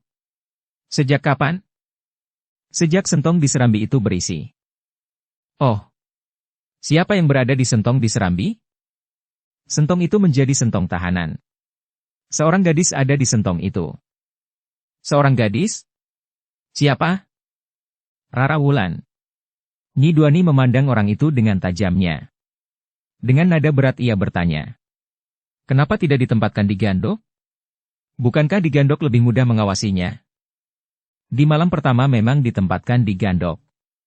Tetapi di malam kedua hampir saja terjadi malapetaka.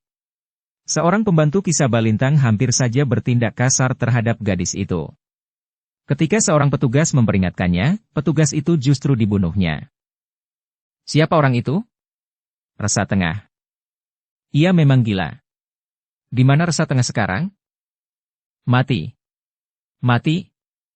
Ya, dibunuh oleh Kisah Balintang dengan tangannya sendiri. Jantung Nyi Duani berdesir. Ia tidak mau bertanya lebih panjang lagi, untuk menjaga agar hatinya jangan terbakar sebelum ia bertemu dengan Kisah Balintang. Agaknya telah terjadi semacam persaingan di antara laki-laki yang buas di sarang itu untuk memperebutkan seorang gadis. Karena itu, maka Nyi Duani itu pun justru tersenyum. Kemudian itu pun berkata kepada Empu Isanata. Selamat malam, Ayah. Silakan Ayah tidur di Gandok. Empu Isanata mengangguk. Katanya. Kau akan tidur di mana? Kau juga harus tidur di Gandok, Duani. Kisah Balintang belum menjadi suamimu. Nyi Duani tersenyum. Namun ia melangkah ke bilik Kisah Balintang yang tertutup. Tetapi Nyi Duani tahu bahwa pintu itu tidak diselarak. Telinga Kisah Balintang sangat tajam, sehingga jika terdengar pintu berderit betapapun lembutnya, ia tentu terbangun. Apalagi ada beberapa orang petugas di dalam rumah itu. Duani, panggil Empu Isanata. Tetapi Nyi Duani pun berkata sekali lagi. Selamat malam, Ayah. Empu Isanata tidak dapat mencegah Nyi Duani. Karena itu, lebih baik baginya untuk pergi meninggalkan ruang dalam. Empu Isanata tahu kemana ia harus pergi. Orang-orang di sarang Kisah Balintang pun tahu di mana Empu Isanata akan tidur. Dalam pada itu, Nyi Duani pun telah membuka pintu lerek bilik Kisah Balintang yang memang tidak diselarak. Namun meskipun Nyi Duani itu mendorong dengan hati-hati, tetapi Kisah Balintang pun telah terbangun. Dengan serta-merta ia pun bangkit dan berdiri di sisi pembaringannya. Namun Kisah Balintang itu pun menarik nafas panjang. Ia melihat Nyi Duani yang tersenyum di pintu biliknya. Nyi Duani, desis Kisah Balintang. Nyi Duani melangkah maju. Dengan nada lembut ia pun bertanya. Kau letih, Kakang?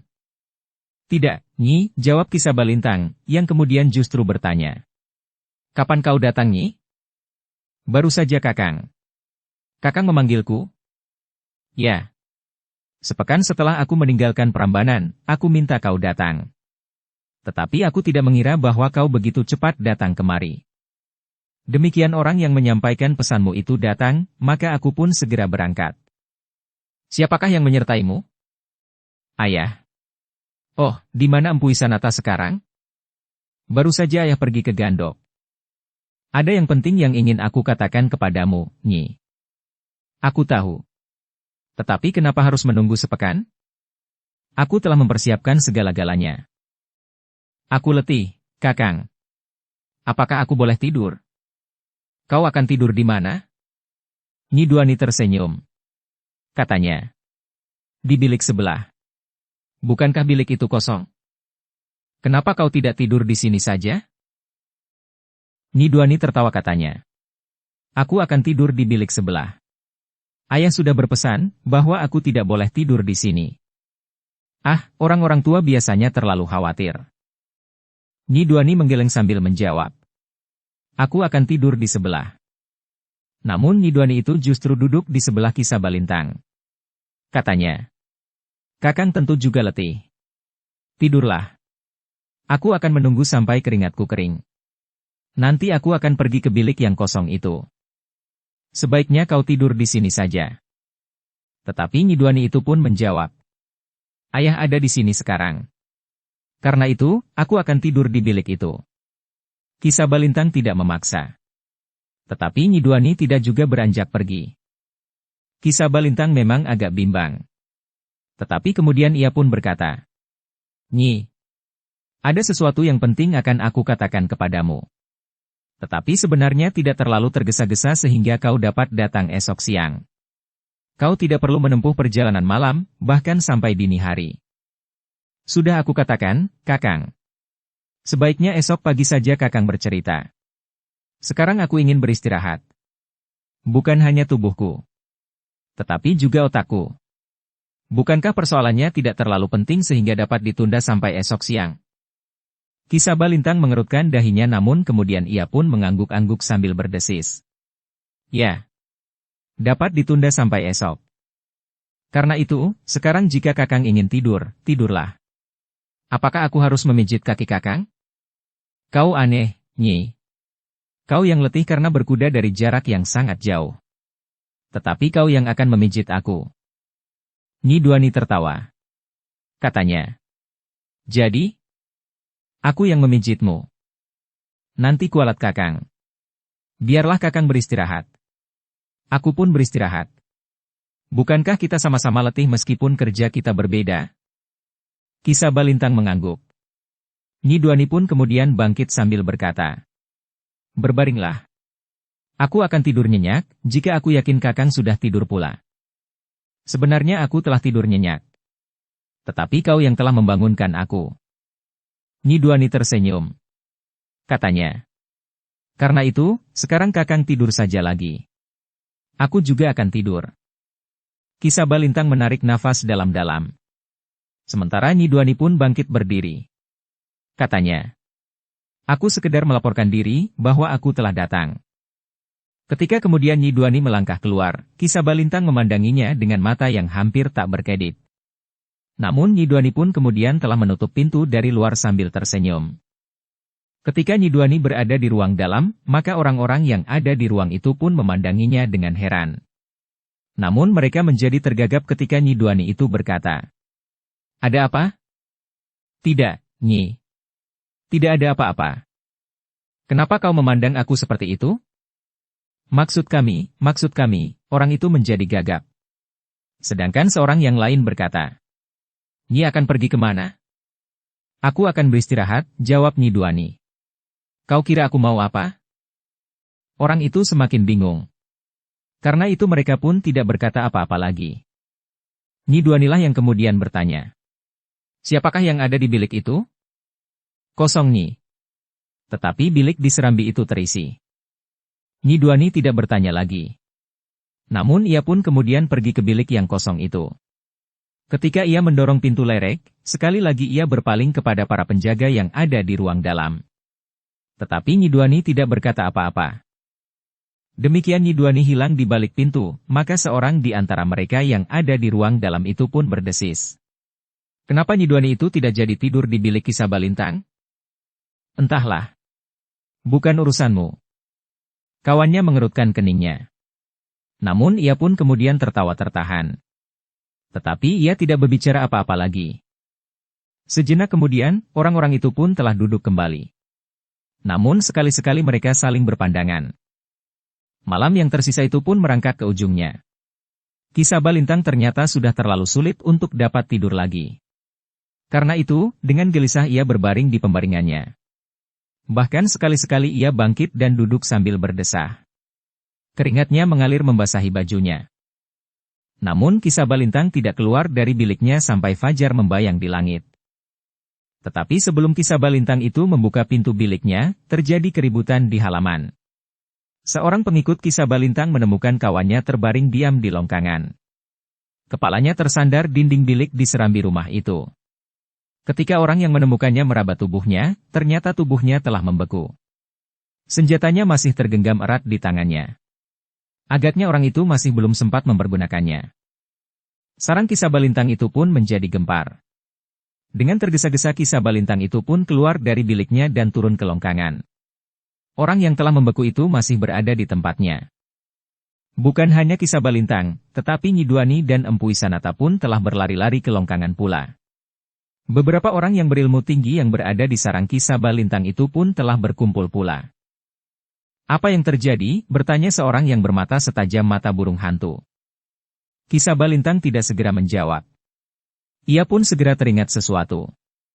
Karena itu, ia pun segera berlari masuk ke serambi. Dengan serta-merta didorongnya pintu bilik di serambi itu. Ternyata bilik itu sudah kosong. Gadis itu telah melarikan diri, geram Ki Sabalintang sambil berlari keluar. Siapa? Bertanya Nyi Duani. Rara Wulan. Aku telah mengambil Rara Wulan dan aku tahan di bilik ini. Oh. Nyi Duani mengerutkan keningnya. Seorang yang bertubuh tinggi melangkah mendekati dinding bilik di serambi itu. Dengan jari-jarinya ia menekan dinding di sudut. Ternyata dinding itu sudah terlepas dari ikatannya dengan tiang di sudut bilik itu. Anak iblis, geram Ki Sabalintang. Apakah gadis itu mampu melarikan diri? Beberapa orang yang berkerumun itu pun saling berpandangan sejenak. Seorang yang bertubuh pendek berkata, aku tidak yakin. Meskipun gadis itu memiliki bekal ilmu kanuragan, tetapi ia tidak dapat membuka dinding itu tanpa mengejutkan petugas yang berjaga-jaga di longkangan ini meskipun seandainya orang itu tertidur. Bahkan mungkin yang bertugas di dalam pun akan dapat mendengarnya. Satu hal yang mustahil terjadi. Aku sudah menempatkan penjaga di dalam dan di luar rumah. Para penjaga itu menjadi lengah, karena mereka menganggap bahwa hanya seorang gadis kecil sajalah yang ada di dalamnya. Ia harus menebus kelengahannya itu dengan nyawanya, berkata Empu Isanata. Tetapi Ki Sabalintang pun kemudian berkata kepada beberapa orang pengikutnya. Gadis itu tentu masih belum terlalu jauh. Cari mereka di sekitar tempat ini. Tetapi hati-hatilah terhadap orang-orang tanah perdikan.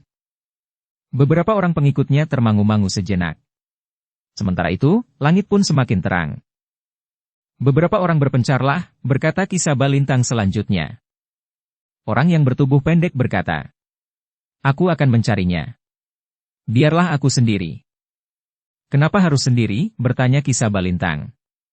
Serba sedikit gadis itu memiliki ilmu yang dapat dipergunakannya untuk melindungi dirinya sendiri. Orang bertubuh pendek itu tertawa. Katanya, kau mencemaskan kemampuanku? Ki Sabalintang justru termangu-mangu sejenak. Sementara orang bertubuh pendek itu berkata, jika aku membawa 2-3 orang, aku justru khawatir bahwa orang-orang tanah perdikan akan melihat kami. Tetapi jika aku sendiri, maka aku yakin bahwa aku akan terlepas dari penglihatan mereka. Aku sependapat, berkata orang yang bermata elang. Lebih baik kita sendiri-sendiri. Kita akan mampu menyembunyikan diri dari perhatian orang-orang tanah perdikan. Langit sudah menjadi terang. Matahari akan segera memanjat naik. Beberapa orang laki-laki akan berada di sawah mereka. Ki Sabalintang nampak ragu-ragu. Sementara itu, Nyi Duani pun memperhatikannya dengan sungguh-sungguh. Jantung Nyi Duani menjadi semakin berdebar-debar melihat keraguan-raguan Ki Sabalintang, seakan-akan Ki Sabalintang tidak dapat mempercayai orang-orangnya sendiri. Kenapa Kakang Sabalintang menjadi terlalu curiga kepada kawan-kawannya? Bertanya Nyi Duani di dalam hatinya. Namun Ki Sabalintang itu akhirnya berkata, baiklah. Pergilah berpencar. Sekali lagi aku memperingatkan, hati-hatilah terhadap orang-orang tanah perdikan. Mereka mempunyai beberapa orang berilmu tinggi yang sangat berbahaya. Sementara itu, Rara Wulan adalah gadis yang sangat berharga bagi kita. Jantung Nyi Duani terasa berdentang lebih keras. Tetapi ia masih tetap berdiam diri. Sejenak kemudian, beberapa orang, justru orang-orang terpenting dari kelompok itu, telah pergi meninggalkan sarangnya untuk mencari Rara Wulan yang hilang. Sementara itu, seorang petugas telah berlari-lari memasuki halaman sarang Ki Sabalintang. "Ada apa?" bertanya seorang kawannya.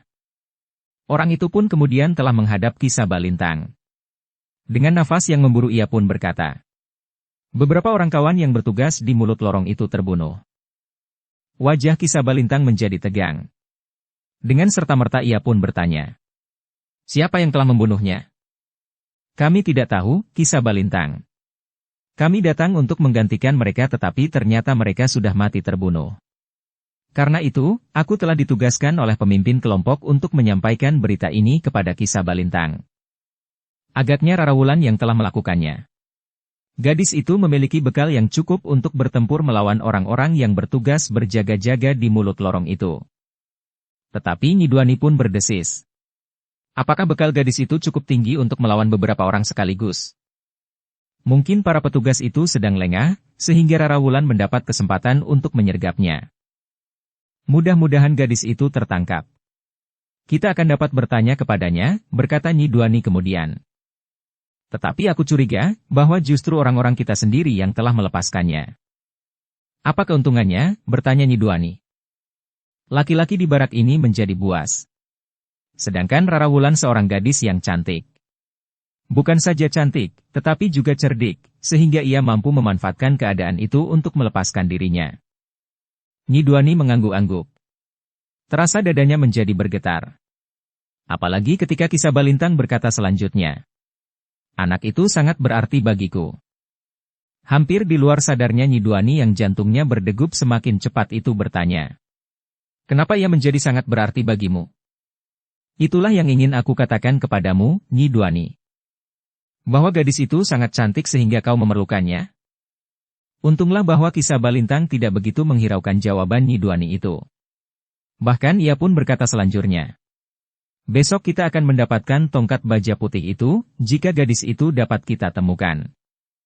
"Tongkat baja putih?" "Ya. Aku telah menculik Rara Wulan. Aku ancam Agung Sedayu dan Sekar Mirah, jika mereka tidak menyerahkan tongkat baja putih itu, maka Rara Wulan tidak akan pernah kembali kepada mereka. Jadi, aku telah memaksakan sebuah perjanjian. Rara Wulan harus mereka tukar dengan tongkat baja putih milik Sekar Mirah itu." Jantung Nyi Duani pun bagaikan telah diremas. Dengan suara bergetar ia bertanya, "Apakah Agung Sedayu dan Sekar Mirah setuju dengan perjanjian yang telah kau paksakan itu?" "Mereka tidak mempunyai pilihan." Jantung Nyi Duani bagaikan menjadi terbakar. Ia baru sadar, bahwa ia telah berbuat sesuatu yang hanya berdasarkan pada perasaan saja, sehingga mengesampingkan penalaran. Agung Sedayu dan Sekar Mirah telah berhasil membakar perasaannya sebagai seorang perempuan. Jantung Empu Isanata pun menjadi bergejolak. Semalam, dengan diam-diam ia berhasil keluar dari biliknya, dan tanpa diketahui oleh para penjaga, menyusup ke longkangan. Seorang yang bertugas berjaga-jaga di longkangan telah dibunuhnya. Kemudian dengan kemampuannya yang tinggi, Empu Isanata berhasil membuka dinding bilik Rara Wulan tanpa didengar oleh siapapun, sementara Nyi Duani berada di bilik Ki Sabalintang. Kehadiran Nyi Duani telah membuat Ki Sabalintang menjadi lengah. Pendengarannya yang sangat tajam tidak berhasil menangkap suara tali-tali pengikat dinding yang putus. Kemudian Empu Isanata membuka dinding itu, sehingga Rara Wulan dapat menyusup keluar. Setelah perlahan-lahan sekali Empu Isanata menyatakan maksudnya membebaskan gadis itu. Rara Wulan sendiri tidak tahu kenapa Empu Isanata menjadi sangat berbaik hati. Rara Wulan mengira bahwa karena dalam perang tanding yang sudah terjadi antara Nyi Duani dan Sekar Mirah, Nyi Duani tidak dibunuh. Demikian pula Empu Isanata telah mendapat kesempatan untuk menyingkir dari medan. Dengan sangat menyesal Nyi Duani pun kemudian berkata, "Aku juga akan mencari anak itu." "Tidak. Kau tidak perlu pergi, Duani," cegah Ki Sabalintang. Tetapi Nyi Duani pun berkata, "Mari ayah. Kita harus menemukan gadis itu." "Sudah aku katakan, kau tidak perlu pergi. Sebentar lagi kita harus sudah meninggalkan tempat ini." "Kenapa?" Jika Rara Wulan berhasil keluar dari lingkungan ini sampai ke padukuhan terdekat, maka para pengawal tanah perdikan akan segera bersiap. Mereka akan segera datang ke tempat ini. Mereka tidak akan berani datang tanpa perintah dari Ki Gede atau orang-orang berilmu tinggi. Rara Wulan tentu dapat mengatakan bahwa di sini ada orang berilmu tinggi. Tanah perdikan pun mempunyai beberapa orang berilmu tinggi pula. Mereka memerlukan waktu. Mereka harus pergi ke padukuhan induk. Baru kemudian orang-orang di padukuhan induk itu bergerak kemari. Sebelum mereka sampai ke tempat ini, kita harus sudah pergi. Nyi Duani termangu-mangu sejenak. Namun ia tidak boleh terseret oleh arus perasaannya lagi. Ia harus mempergunakan penalarannya. Ia tahu benar bahwa Agung Sedayu berada di sekitar tempat itu bersama beberapa orang berilmu tinggi. Apakah orang-orang berilmu tinggi di sini cukup memadai? Sementara itu, bersama Agung Sedayu telah hadir pula Ki Wijil dan istrinya. Bahkan anak laki-lakinya, yang ternyata juga berilmu tinggi. Tetapi mereka sudah berjanji tidak akan menghancurkan Kakang Sabalintang, berkata Nyi Duani di dalam hatinya. Dalam kebimbangan yang sangat, keringat di tubuh Nyi Duani bagaikan terperas. Pakaiannya menjadi basah kuyup seperti baru saja kehujanan. Ki Sabalintang melihat keadaan Nyi Duani. Sementara itu Nyi Duani pun menggeram. Aku memerlukan tongkat baja putih itu. Kita tidak boleh tenggelam dalam kegagalan ini. Kita harus berusaha dengan cara yang lain. Jadi apa yang akan kita lakukan? Kita menunggu beberapa saat, hingga orang-orang yang mencari Rara Wulan itu kembali. Kemudian kita akan meninggalkan tempat ini. Dalam pada itu, di dini hari Rara Wulan yang dibebaskan oleh Empu Isanata berhasil keluar dari lingkungan sarang Ki Sabalintang. Dengan bekal kemampuan yang ada padanya, Rara Wulan telah berhasil meloncati pagar. Meskipun ia mengenakan pakaian sehari-hari, namun didorong oleh kemauan yang tinggi, Rara Wulan mampu memanjat pagar bambu. Di malam hari, Rara Wulan tidak menghiraukan pakaiannya. Apalagi ia yakin tidak seorang pun yang melihatnya. Jika seorang melihatnya, ia tentu sudah diburu dan ditangkap kembali. Demikian Rara Wulan sampai di luar dinding bambu, maka ia pun segera mengendap-endap. Empu Isanata sudah memberikan ancar-ancar kemana ia harus pergi. Tetapi Empu Isanata lupa untuk memberitahukan bahwa ada beberapa orang yang bertugas mengamati jalan keluar dari sarang itu. Karena itulah, ketika Rara Wulan dengan tergesa-gesa meluncur keluar dari lingkungan sarang Ki Sabalintang, maka tiba-tiba saja berapa orang telah menghentikannya. Jantung Rara Wulan menjadi berdebar-debar. Tetapi gelap malam akan dapat dimanfaatkannya. Meskipun semburat merah telah nampak di langit sebelah timur, tetapi fajar masih belum akan segera menerangi lereng perbukitan. Namun beberapa orang telah mengepungnya. Rara Wulan tidak mempunyai pilihan lain. Ia harus bertempur melawan orang-orang itu. Bahkan Rara Wulan sudah bertekad lebih baik mati daripada ia harus kembali lagi ke sarang Ki Sabalintang. Jika ia mati, Sekar Mirah tidak akan ragu-ragu untuk mengambil langkah mempertahankan tongkat baja putihnya. Sementara itu sarang Ki Sabalintang itu tentu akan menjadi neraka baginya. Ia tidak yakin, seandainya Sekar Mirah menyerahkan tongkat baja putihnya, ia benar-benar akan dilepaskan. Dalam pada itu, seorang yang menghentikannya itu bertanya dengan kasar. Heh, kau akan kemana? Rara Wulan tidak menjawab pertanyaan itu, tetapi ia pun membentak. Minggir. Aku akan lewat. Orang-orang yang mengepungnya itu tertawa. Seorang di antara mereka berkata, agaknya kau berhasil lari dari bilikmu. Tetapi kau tidak akan mampu melewati penjagaan kami. Kami akan menangkapmu dan menyerahkan kau kepada Ki Sabalintang. Kami tentu akan mendapat pujian dan hadiah yang besar. Rara Wulan tidak menunggu lagi. Ia tidak ingin langit menjadi semakin terang sebelum ia berusaha untuk melarikan diri. Karena itu, maka tiba-tiba saja Rara Wulan telah menyerang orang yang berdiri di sisinya. Serangan itu memang mengejutkan. Orang itu terdorong surut. Namun dengan cepat ia berusaha memperbaiki keseimbangannya sementara kawannya pun dengan cepat meloncat sambil mengacukan senjata. Kau tidak akan dapat lari. Rara Wulan tidak menghiraukannya. Dengan tangkasnya ia melenting dan menyerang dengan cepat. Tetapi orang-orang yang mengepungnya itu sudah bersiap. Hampir berbareng dua orang meloncat menyerang. Tetapi mereka tidak mempergunakan senjatanya. Mereka tahu pasti bahwa gadis itu adalah gadis tawanan yang akan dipertukarkan dengan tongkat baja putih Nyi Lurah Agung Sedayu. Karena itu, mereka harus berhati-hati. Mereka harus menangkap gadis itu hidup-hidup. Jika mungkin tanpa menggores kulitnya dengan senjata. Karena itu, meskipun orang-orang itu bersenjata, namun senjata mereka tidak mereka pergunakan. Ternyata bahwa Rara Wulan menyadari akan hal itu. Karena itu, Rara Wulan menjadi semakin garang. Gadis itu berloncatan menyerang lawan-lawannya. Namun bagaimanapun juga, akhirnya Rara Wulan menjadi semakin terdesak. Kesempatan untuk melarikan diri pun rasa-rasanya menjadi semakin sempit. Beberapa kali serangan-serangan orang yang mengepungnya itu mengenai tubuhnya. Bukan ujung senjata mereka, tetapi kaki dan tangan mereka, sehingga sekali-sekali Rara Wulan terdorong dan bahkan kehilangan keseimbangannya sehingga jatuh terguling. Sudahlah, anak manis. Sebaiknya kau menyerah. Bukankah kau diperlakukan dengan baik di barak kami? Tidak seorang pun yang mengusikmu. Seorang yang mencoba mengganggumu telah dibunuh langsung oleh Ki Sabah Lintang sendiri. Tetapi Rara Wulan tidak mau menyerah. Bahkan gadis itu berkata lantang. Aku lebih baik mati daripada harus kembali ke sarang Ki Sabah Lintang. Jangan berkata begitu.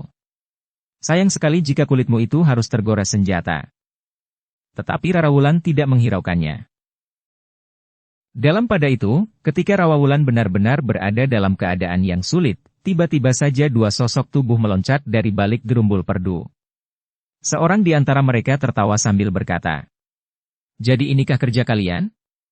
Apakah kalian tidak mempunyai harga diri sama sekali, sehingga harus bertempur melawan seorang perempuan bersama-sama?" Semua orang berpaling ke arah dua sosok yang tiba-tiba muncul itu. Dalam keremangan dini hari menjelang fajar, Rara Wulan dengan cepat mengenali seorang di antara mereka. Kakang Gelagah Putih. Gelagah Putih dan Sabung Sari pun melangkah mendekat. Dengan nada tinggi Sabung Sari pun berkata, "Lepaskan gadis itu. Persetan kau. Siapakah kalian berdua? Agaknya kalian ingin membunuh diri." "Namaku sudah disebut oleh gadis itu," jawab Gelagah Putih. "Kawanku ini bernama Sabung Sari. Kami datang untuk menjemput Rara Wulan yang mengalami hambatan seperti ini." "Persetan," geram salah seorang dari mereka yang berusaha menangkap kembali Rara Wulan itu. "Kami akan membunuh kalian lebih dahulu sebelum menangkap gadis itu." Gelagah Putih dan Sabung Sari tidak menjawab. Tetapi mereka pun segera bersiap menghadapi orang-orang itu. Dalam pada itu, orang yang agaknya memimpin kawan-kawannya yang bertugas itu pun berkata kepada seorang kawannya, "Jaga gadis itu agar tidak melarikan diri. Kami akan menyelesaikan kedua tikus tanah yang datang untuk membunuh diri ini." Gelagah Putih dan Sabung Sari tidak beranjak dari tempatnya. Ketika orang-orang itu datang menyerang, maka keduanya pun segera berloncatan. Namun Gelagah Putih dan Sabung Sari itu sadar bahwa mereka harus dengan cepat menghentikan perlawanan orang-orang itu dan membawa Rara Wulan pergi. Orang-orang di sarang Ki Sabah Lintang tentu tidak akan membiarkan Rara Wulan terlepas dari tangan mereka. Sejenak kemudian, Gelagah Putih dan Sabung Sari itu pun telah bertempur melawan para petugas yang berjaga-jaga di lorong keluar dan masuk sarang Ki Sabah Lintang itu. Namun pertempuran itu tidak berlangsung lama. Dalam waktu yang singkat, orang-orang itu telah terkapar di tanah yang lembab oleh embun di pagi hari. Bahkan orang yang bertugas mengawasi Rara Wulan itu pun menjadi tidak berdaya. Ketika perhatiannya sekejap tertarik pada kesulitan yang dialami oleh kawan-kawannya, Rara Wulan telah mempergunakan kesempatan itu sebaik-baiknya. Serangan Rara Wulan yang tiba-tiba telah mengejutkan orang itu. Kaki Rara Wulan dengan cepat menyambar senjatanya sehingga terlepas dari tangannya. Ketika orang itu mencoba untuk meraih senjatanya yang terlepas, maka serangan kaki Rara Wulan mengenai keningnya, sehingga orang itu jatuh telentang. Ketika orang itu melenting berdiri, senjatanya justru telah berada di tangan Rara Wulan. Orang itu tidak sempat melarikan diri. Demikian ia tegak, ujung senjata Rara Wulan itu telah mematuk dadanya, langsung tembus ke jantung. Rara Wulan sendiri terkejut. Ketegangan yang mencekam jantungnya di saat-saat ia melarikan diri telah membuatnya kehilangan kendali. Rara Wulan pun kemudian berdiri dengan tegang memandangi tubuh yang terbaring diam itu. Ia melihat darah mengalir dari luka yang menganga di dadanya. Rara Wulan itu memalingkan wajahnya. Jantungnya berdegup keras ketika ia sadar bahwa senjata lawannya yang bergelimang darah itu masih di tangannya. Dengan serta-merta Rara Wulan itu telah melemparkan senjatanya. Rara Wulan terkejut ketika ia mendengar suara lirih di belakangnya. Rara. Ketika Rara Wulan berpaling, dilihatnya gelagah putih berdiri di belakangnya. Sejenak Rara Wulan memandang gelagah putih dengan tajamnya. Hampir saja ia meloncat memeluknya. Tetapi dengan cepat Rara Wulan menyadari bahwa masih harus ada jarak antara dirinya dan gelagah putih. Apalagi di hadapan seseorang yang berdiri termangu-mangu beberapa langkah dari mereka. Namun Rara Wulan tidak dapat menahan rasa harunya, sehingga kedua tangannya kemudian telah menutup wajahnya. Rara Wulan itu pun kemudian menangis. Sudahlah, Rara, desis gelagah putih. Marilah kita tinggalkan tempat ini. Yang Maha Agung masih melindungimu. Rara Wulan mengangguk kecil. Sementara itu gelagah putih pun berkata selanjutnya. Kakang Agung Sedayu dan Bokayu Sekar Mirah sedang menunggu. Bokayu Sekar Mirah ada di sini, bertanya Rara Wulan yang wajahnya menjadi berbinar. Ya. Ia berada di dekat tempat ini. Rara Wulan tidak menjawab lagi. Bertiga mereka meninggalkan tempat itu. Beberapa orang yang terbaring diam mereka tinggalkan dalam sepinya fajar. Tubuh-tubuh yang terbaring itulah yang kemudian ditemukan oleh kawan-kawannya yang akan menggantikan tugas mereka, yang kemudian telah dilaporkan kepada Ki Sabalintang. Dalam pada itu, salah seorang kepercayaan Ki Sabalintang yang telah menyebar mencari Rara Wulan, dengan tergesa-gesa kembali ke barak. Dengan suara bergetar oleh gejolak di dalam dadanya orang itu berkata, Aku lihat sekelompok orang berada tidak jauh dari bukit ini. Siapa? Dan berapa orang? Bertanya Ki Sabalintang dengan tegang. Aku tidak mengenal mereka. Jumlahnya tidak lebih dari 8 atau 9 orang. Ki Sabalintang menjadi tegang. Sementara orang itu berkata, mereka datang berkuda. Berapa jumlah kita semuanya? Bertanya Sabalintang. Lebih dari 10 orang berilmu tinggi. Lebih dari 15 orang pengikut Ki Sabalintang yang setia. Beberapa orang telah terbunuh. Masih ditambah dengan Empu Wisanata dan Nyi Duani. Kita kepung mereka, berkata Ki Sabalintang. Tentu merekalah yang telah membebaskan Rara Wulan. Agaknya mereka telah mengikuti Empu Wisanata dan Nyi Duani tanpa mereka sadari. Tidak, sahut Empu Wisanata. Aku tentu tahu jika seseorang mengamati perjalananku. Apalagi sampai 8 atau 9 orang. Jantung Nyi Duani terasa berdentang keras sekali. Ia tahu benar, siapa yang berada di bawah bukit itu dan kenapa mereka berada di tempat itu. Sudahlah, berkata seorang yang berjanggut lebat. Kita panggil kawan-kawan kita dengan isyarat, sementara kita akan mendahului turun mengepung orang-orang itu. Demikianlah, Ki Sabalintang pun telah mempersiapkan orang-orangnya. Diperintahkannya 4 orang tetap tinggal di barak itu. Mereka harus melepaskan anak panah Sendaren, menunggu orang-orang yang berpencar datang kembali, serta mengantar mereka ke tempat yang disebut oleh seorang yang telah melihat mereka. Marilah, kita akan mendahului, berkata Ki Sabalintang. Ki Sabalintang pun kemudian bersama dengan orang-orangnya segera meninggalkan sarangnya. Ia sudah berpesan kepada pengikutnya yang harus melepaskan anak panah, agar memberinya waktu beberapa lama. Panah Sendaren itu jangan menjadi isyarat bagi mereka untuk melarikan diri, berkata Ki Sabalintang. Karena itu, maka Ki Sabalintang pun harus dengan cepat mengepung orang-orang yang telah dilihat oleh salah seorang di antara para pendukungnya. Beberapa orang berilmu tinggi, termasuk Empu Wisanata dan Nyi Duani, telah ikut bersama Ki Sabalintang, di samping para pengikutnya yang jumlahnya cukup banyak. Beberapa saat sebelum mereka sampai di tempat yang disebutkan oleh salah seorang pendukungnya yang telah melihat sekelompok orang berkuda di bawah bukit, beberapa buah panah Sendaren telah terbang ke langit. Kita akan mengepung tempat itu. Kita akan berusaha mengulur waktu sampai kawan-kawan kita yang berpencar itu menyusul kita, berkata Ki Sabalintang. Dukung channel Novel Silat dengan subscribe, follow, like, komen dan share. Dalam pada itu, jantung Nyi Duani terasa berdetak semakin cepat. Ia tahu benar, siapakah yang berada di bawah bukit. Ia tahu benar bahwa Rara Wulan telah meninggalkan barak yang dipergunakan sebagai sarang sementara Ki Sabalintang selama di Tanah Perdikan Menoreh. Tetapi ia tidak dapat mengatakannya. Sementara itu di bawah bukit, Agung Sedayu serta beberapa orang yang datang bersamanya untuk membebaskan Rara Wulan telah bersiap untuk meninggalkan tempat itu. Mereka pun menyadari bahwa Ki Sabalintang dan orang-orangnya tentu akan mencari Rara Wulan yang telah hilang dari sarang Ki Sabalintang dan pengikutnya. Namun agaknya Agung Sedayu justru menjadi ragu-ragu. Dari Rara Wulan, Agung Sedayu mengetahui kekuatan yang ada di dalam sarang Ki Sabalintang itu.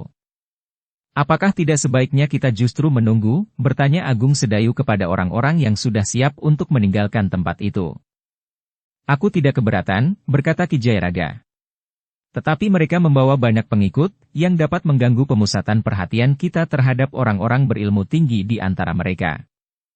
Bukankah kita berada tidak terlalu jauh dari Kelajor? Maksud Kakang, bertanya Gelagah Putih. Pergilah ke Kelajor. Bawa pengawal seberapapun yang ada. Jangan membunyikan isyarat yang dapat meresahkan penghuni padukuhan Kelajor, dan bahkan padukuhan lain yang mungkin mendengar isyarat itu. Baik, berkata Gelagah Putih. Aku akan pergi ke Kelajor. Gelagah Putih tidak berbicara lebih panjang. Ia sadar bahwa waktunya terlalu sempit. Apalagi ketika mereka mendengar anak panah Sendaren yang melintas di langit. Sejenak kemudian Gelagah Putih itu pun telah melarikan kudanya.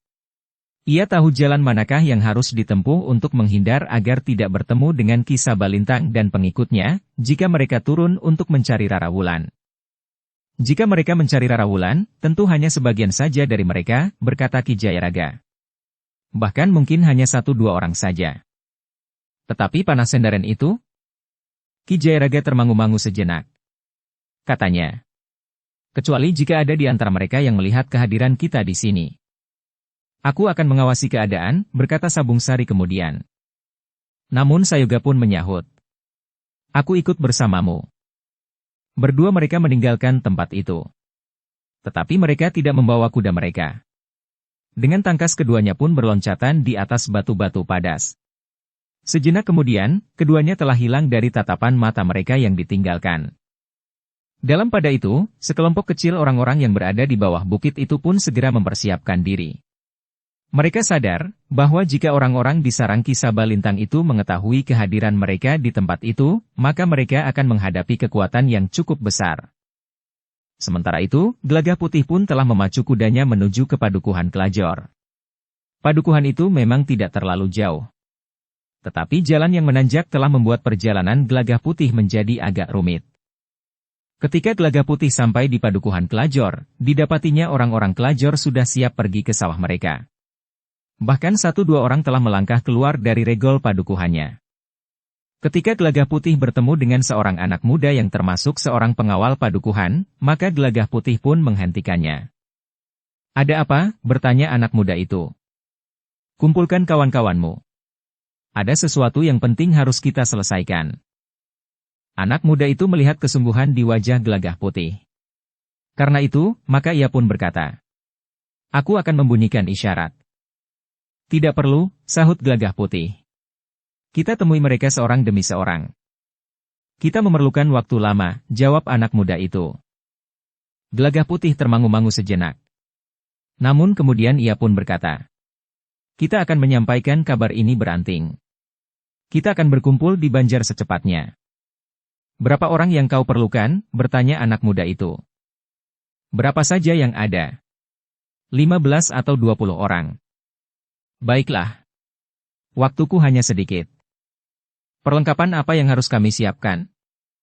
Senjata dan kesediaan untuk bertempur. Karena itu, bawa para pengawal saja, meskipun jumlahnya tidak mencapai 15 orang. Mumpung mereka belum berangkat ke sawah. Seandainya sudah berangkat, kami akan menyusulnya. Aku akan menunggu di Banjar. Nanti akan aku jelaskan, apa yang harus kalian lakukan. Sejenak kemudian, anak muda itu pun segera berlari. Ia langsung pergi ke rumah seorang kawannya yang juga seorang pengawal. Kawannya itu memang sudah bersiap untuk pergi ke sawah. Namun ketika ia mendengar perintah yang disampaikan oleh Gelagah Putih, yang dikenalnya dengan baik, maka ia pun mengurungkan niatnya pergi ke sawah. Seperti dikatakan oleh Gelagah Putih, mereka pun kemudian beranting menyampaikan perintah untuk berkumpul di Banjar. Ternyata dalam waktu yang terhitung singkat telah berkumpul sekitar 18 orang. Memang tidak semuanya terdiri para pengawal. Tetapi ada di antara mereka yang justru bekas pengawal, yang karena kemudian mereka sudah hidup berkeluarga, maka mereka tidak lagi terlibat dalam kegiatan langsung sebagai pengawal. Tetapi dalam keadaan yang nampaknya gawat itu, mereka pun telah bergabung bersama dengan para pengawal, yang kebanyakan terdiri dari anak-anak muda. Hanya ini yang dapat kami kumpulkan, berkata pemimpin kelompok dari Padukuhan Kelajor. Namun katanya kemudian, tetapi jika kemudian ada lagi yang bersedia, mereka akan segera menyusul. Terima kasih, sahut Gelagah Putih, yang kemudian memberikan penjelasan dengan singkat apa yang harus mereka lakukan. Kita harus cepat-cepat berangkat, berkata Gelagah Putih kemudian. Mudah-mudahan kita tidak terlambat. Seorang di antara kita akan tinggal di sini. Ia akan membawa kawan-kawan kita yang datang kemudian. Tetapi mereka harus berhati-hati. Jangan sampai mereka masuk ke dalam jebakan lawan yang cerdik dan licik. Baik, pemimpin pengawal itu pun mengangguk-angguk. Demikianlah, sekelompok pengawal itu pun segera berangkat meninggalkan Banjar Padukuhan Kelajor. Seorang di antara mereka tinggal di Banjar, menunggu kawan-kawannya yang akan datang kemudian. Demikianlah, Gelagah Putih pun telah membawa para pengawal itu pergi ke bawah bukit. Kuda Gelagah Putih ditinggalkannya di Banjar Padukuhan itu. Para pengawal dari Padukuhan Kelajor itu pun kemudian telah berlari-lari meninggalkan padukuhan mereka menuju ke bawah bukit, untuk melibatkan diri dalam pertempuran yang akan, atau bahkan mungkin sudah, terjadi. Namun Gelagah Putih tidak tergesa-gesa membawa iring-iringan itu. Ketika mereka berada di balik gumuk kecil, maka Gelagah Putih minta mereka menunggu. Aku akan melihat apa yang terjadi. Dengan sangat berhati-hati Gelagah Putih pun merangkak di belakang semak-semak. Perlahan-lahan ia mendekati tempat Agung Sedayu menunggu. Tetapi Gelagah Putih belum melihat pertempuran terjadi di bawah gumuk kecil itu. Namun justru karena itu, ia menjadi semakin berhati-hati. Gelagah Putih menjadi berdebar-debar ketika ia melihat sekelompok orang yang mengepung Agung Sedayu dan orang-orang yang bersamanya di bawah bukit. Kenapa mereka belum mulai? Bertanya Gelagah Putih kepada diri sendiri. Ternyata Ki Sabalintang dan orang-orangnya masih menunggu beberapa orang yang berilmu tinggi, yang masih belum datang. Namun agaknya mereka tidak harus menunggu lebih lama lagi. Beberapa saat kemudian, 4 orang berilmu tinggi bersama 4 orang pengikutnya telah datang ke tempat itu pula. Meskipun Gelagah Putih tidak mendengar, tetapi ia dapat melihat dari kejauhan, bahwa 8 orang itu pun segera berpencar pula melingkari orang-orang yang berada di bawah bukit. Beberapa saat Gelagah Putih masih menunggu dalam ketegangan. Tetapi agaknya Agung Sedayu dan yang lain pun telah bersiap pula menghadapi segala kemungkinan. Namun dalam pada itu, Gelagah Putih masih mendengar Ki Sabalintang berteriak. Kami hanya ingin rarawulan atau tongkat baja putih, yang tentu dibawa oleh Nyi Agung Sedayu. Tetapi agaknya lebih baik kalian serahkan saja tongkat baja putih itu. Dengan demikian persoalan kita sudah selesai. Yang menjawab adalah Agung Sedayu. Ki Sabalintang. Kau sudah tahu jawabku. Sebenarnya kau tidak perlu mengatakannya, karena tidak akan ada artinya apa-apa. Aku minta Ki Lurah mempertimbangkannya. Sejenak suasana menjadi hening. Yang terdengar adalah gemeresik angin yang berhembus di lereng perbukitan. Dedaunan bergerak-gerak seolah-olah sedang melambai. Namun kemudian terdengar Agung Sedayu menjawab lantang. Ki Sabalintang. Kau tidak akan mendapatkan tongkat baja putih itu, apapun yang kau lakukan. Kau juga tidak akan mendapatkan rarawulan. Karena itu, sebaiknya kau tinggalkan tanah perdikan, dan jangan mencoba kembali lagi. Jika kau ingin membangun kembali perguruan yang telah lama tenggelam itu, lakukanlah. Jangan berharap bahwa Sekar Mirah akan bergabung untuk memimpin perguruan yang sudah tidak mumi lagi itu. Aku tahu bahwa orang-orang yang mendukung usaha membangkitkan kembali perguruanmu itu justru bukan orang-orang dari perguruan Kedung Jati. Apa yang kau tahu tentang perguruan Kedung Jati? Apakah kau lupa bahwa istriku adalah salah seorang pemegang tongkat kepemimpinan perguruan Kedung Jati? Tetapi ia bukan murid perguruan Kedung Jati. Ia adalah murid Sumangkar, yang justru berkhianat terhadap induk perguruannya dan memberikan tongkat baja putih itu kepada Nyi Lurah. Ternyata Agung Sedayu memang mengulur waktu. Ia berharap bahwa Gelagah Putih telah mendekati tempat itu beserta para pengawal dari Padukuhan Kelajor, berapapun jumlahnya. Dengan lantang Agung Sedayu pun menjawab. Ki Sabalintang. Berbahagialah istriku, bahwa ia memperoleh tongkat baja putih itu dari Ki Sumangkar yang berkhianat terhadap perguruan Kedung Jati. Karena perguruan Kedung Jati pada saat itu berada di tangan orang-orang yang tidak bertanggung jawab, serta sudah menyimpang dari kemurnian tujuan perguruan itu sendiri. Ki Lurah, jika kau tidak tahu menahu tentang sesuatu hal, jangan memberikan penilaian, karena penilaianmu itu sama sekali tidak berharga. Baiklah, aku tidak akan berbicara tentang sesuatu hal yang aku tidak mengerti.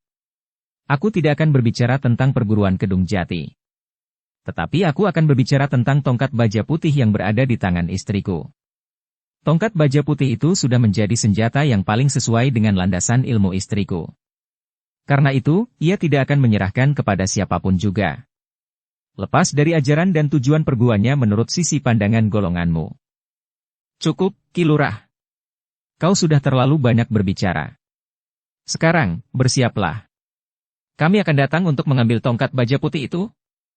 Kami sudah siap sejak kami berada di sini, Ki Sabalintang. Jika kalian mau datang, datanglah. Sahut Agung Sedayu. Ki Sabalintang pun kemudian telah memberikan isyarat kepada orang-orangnya yang sudah mengepung sekelompok orang yang berada di bawah bukit. Bersambung ke bab 452. Dukung kami dengan subscribe, follow, like, komen dan share. Terima kasih.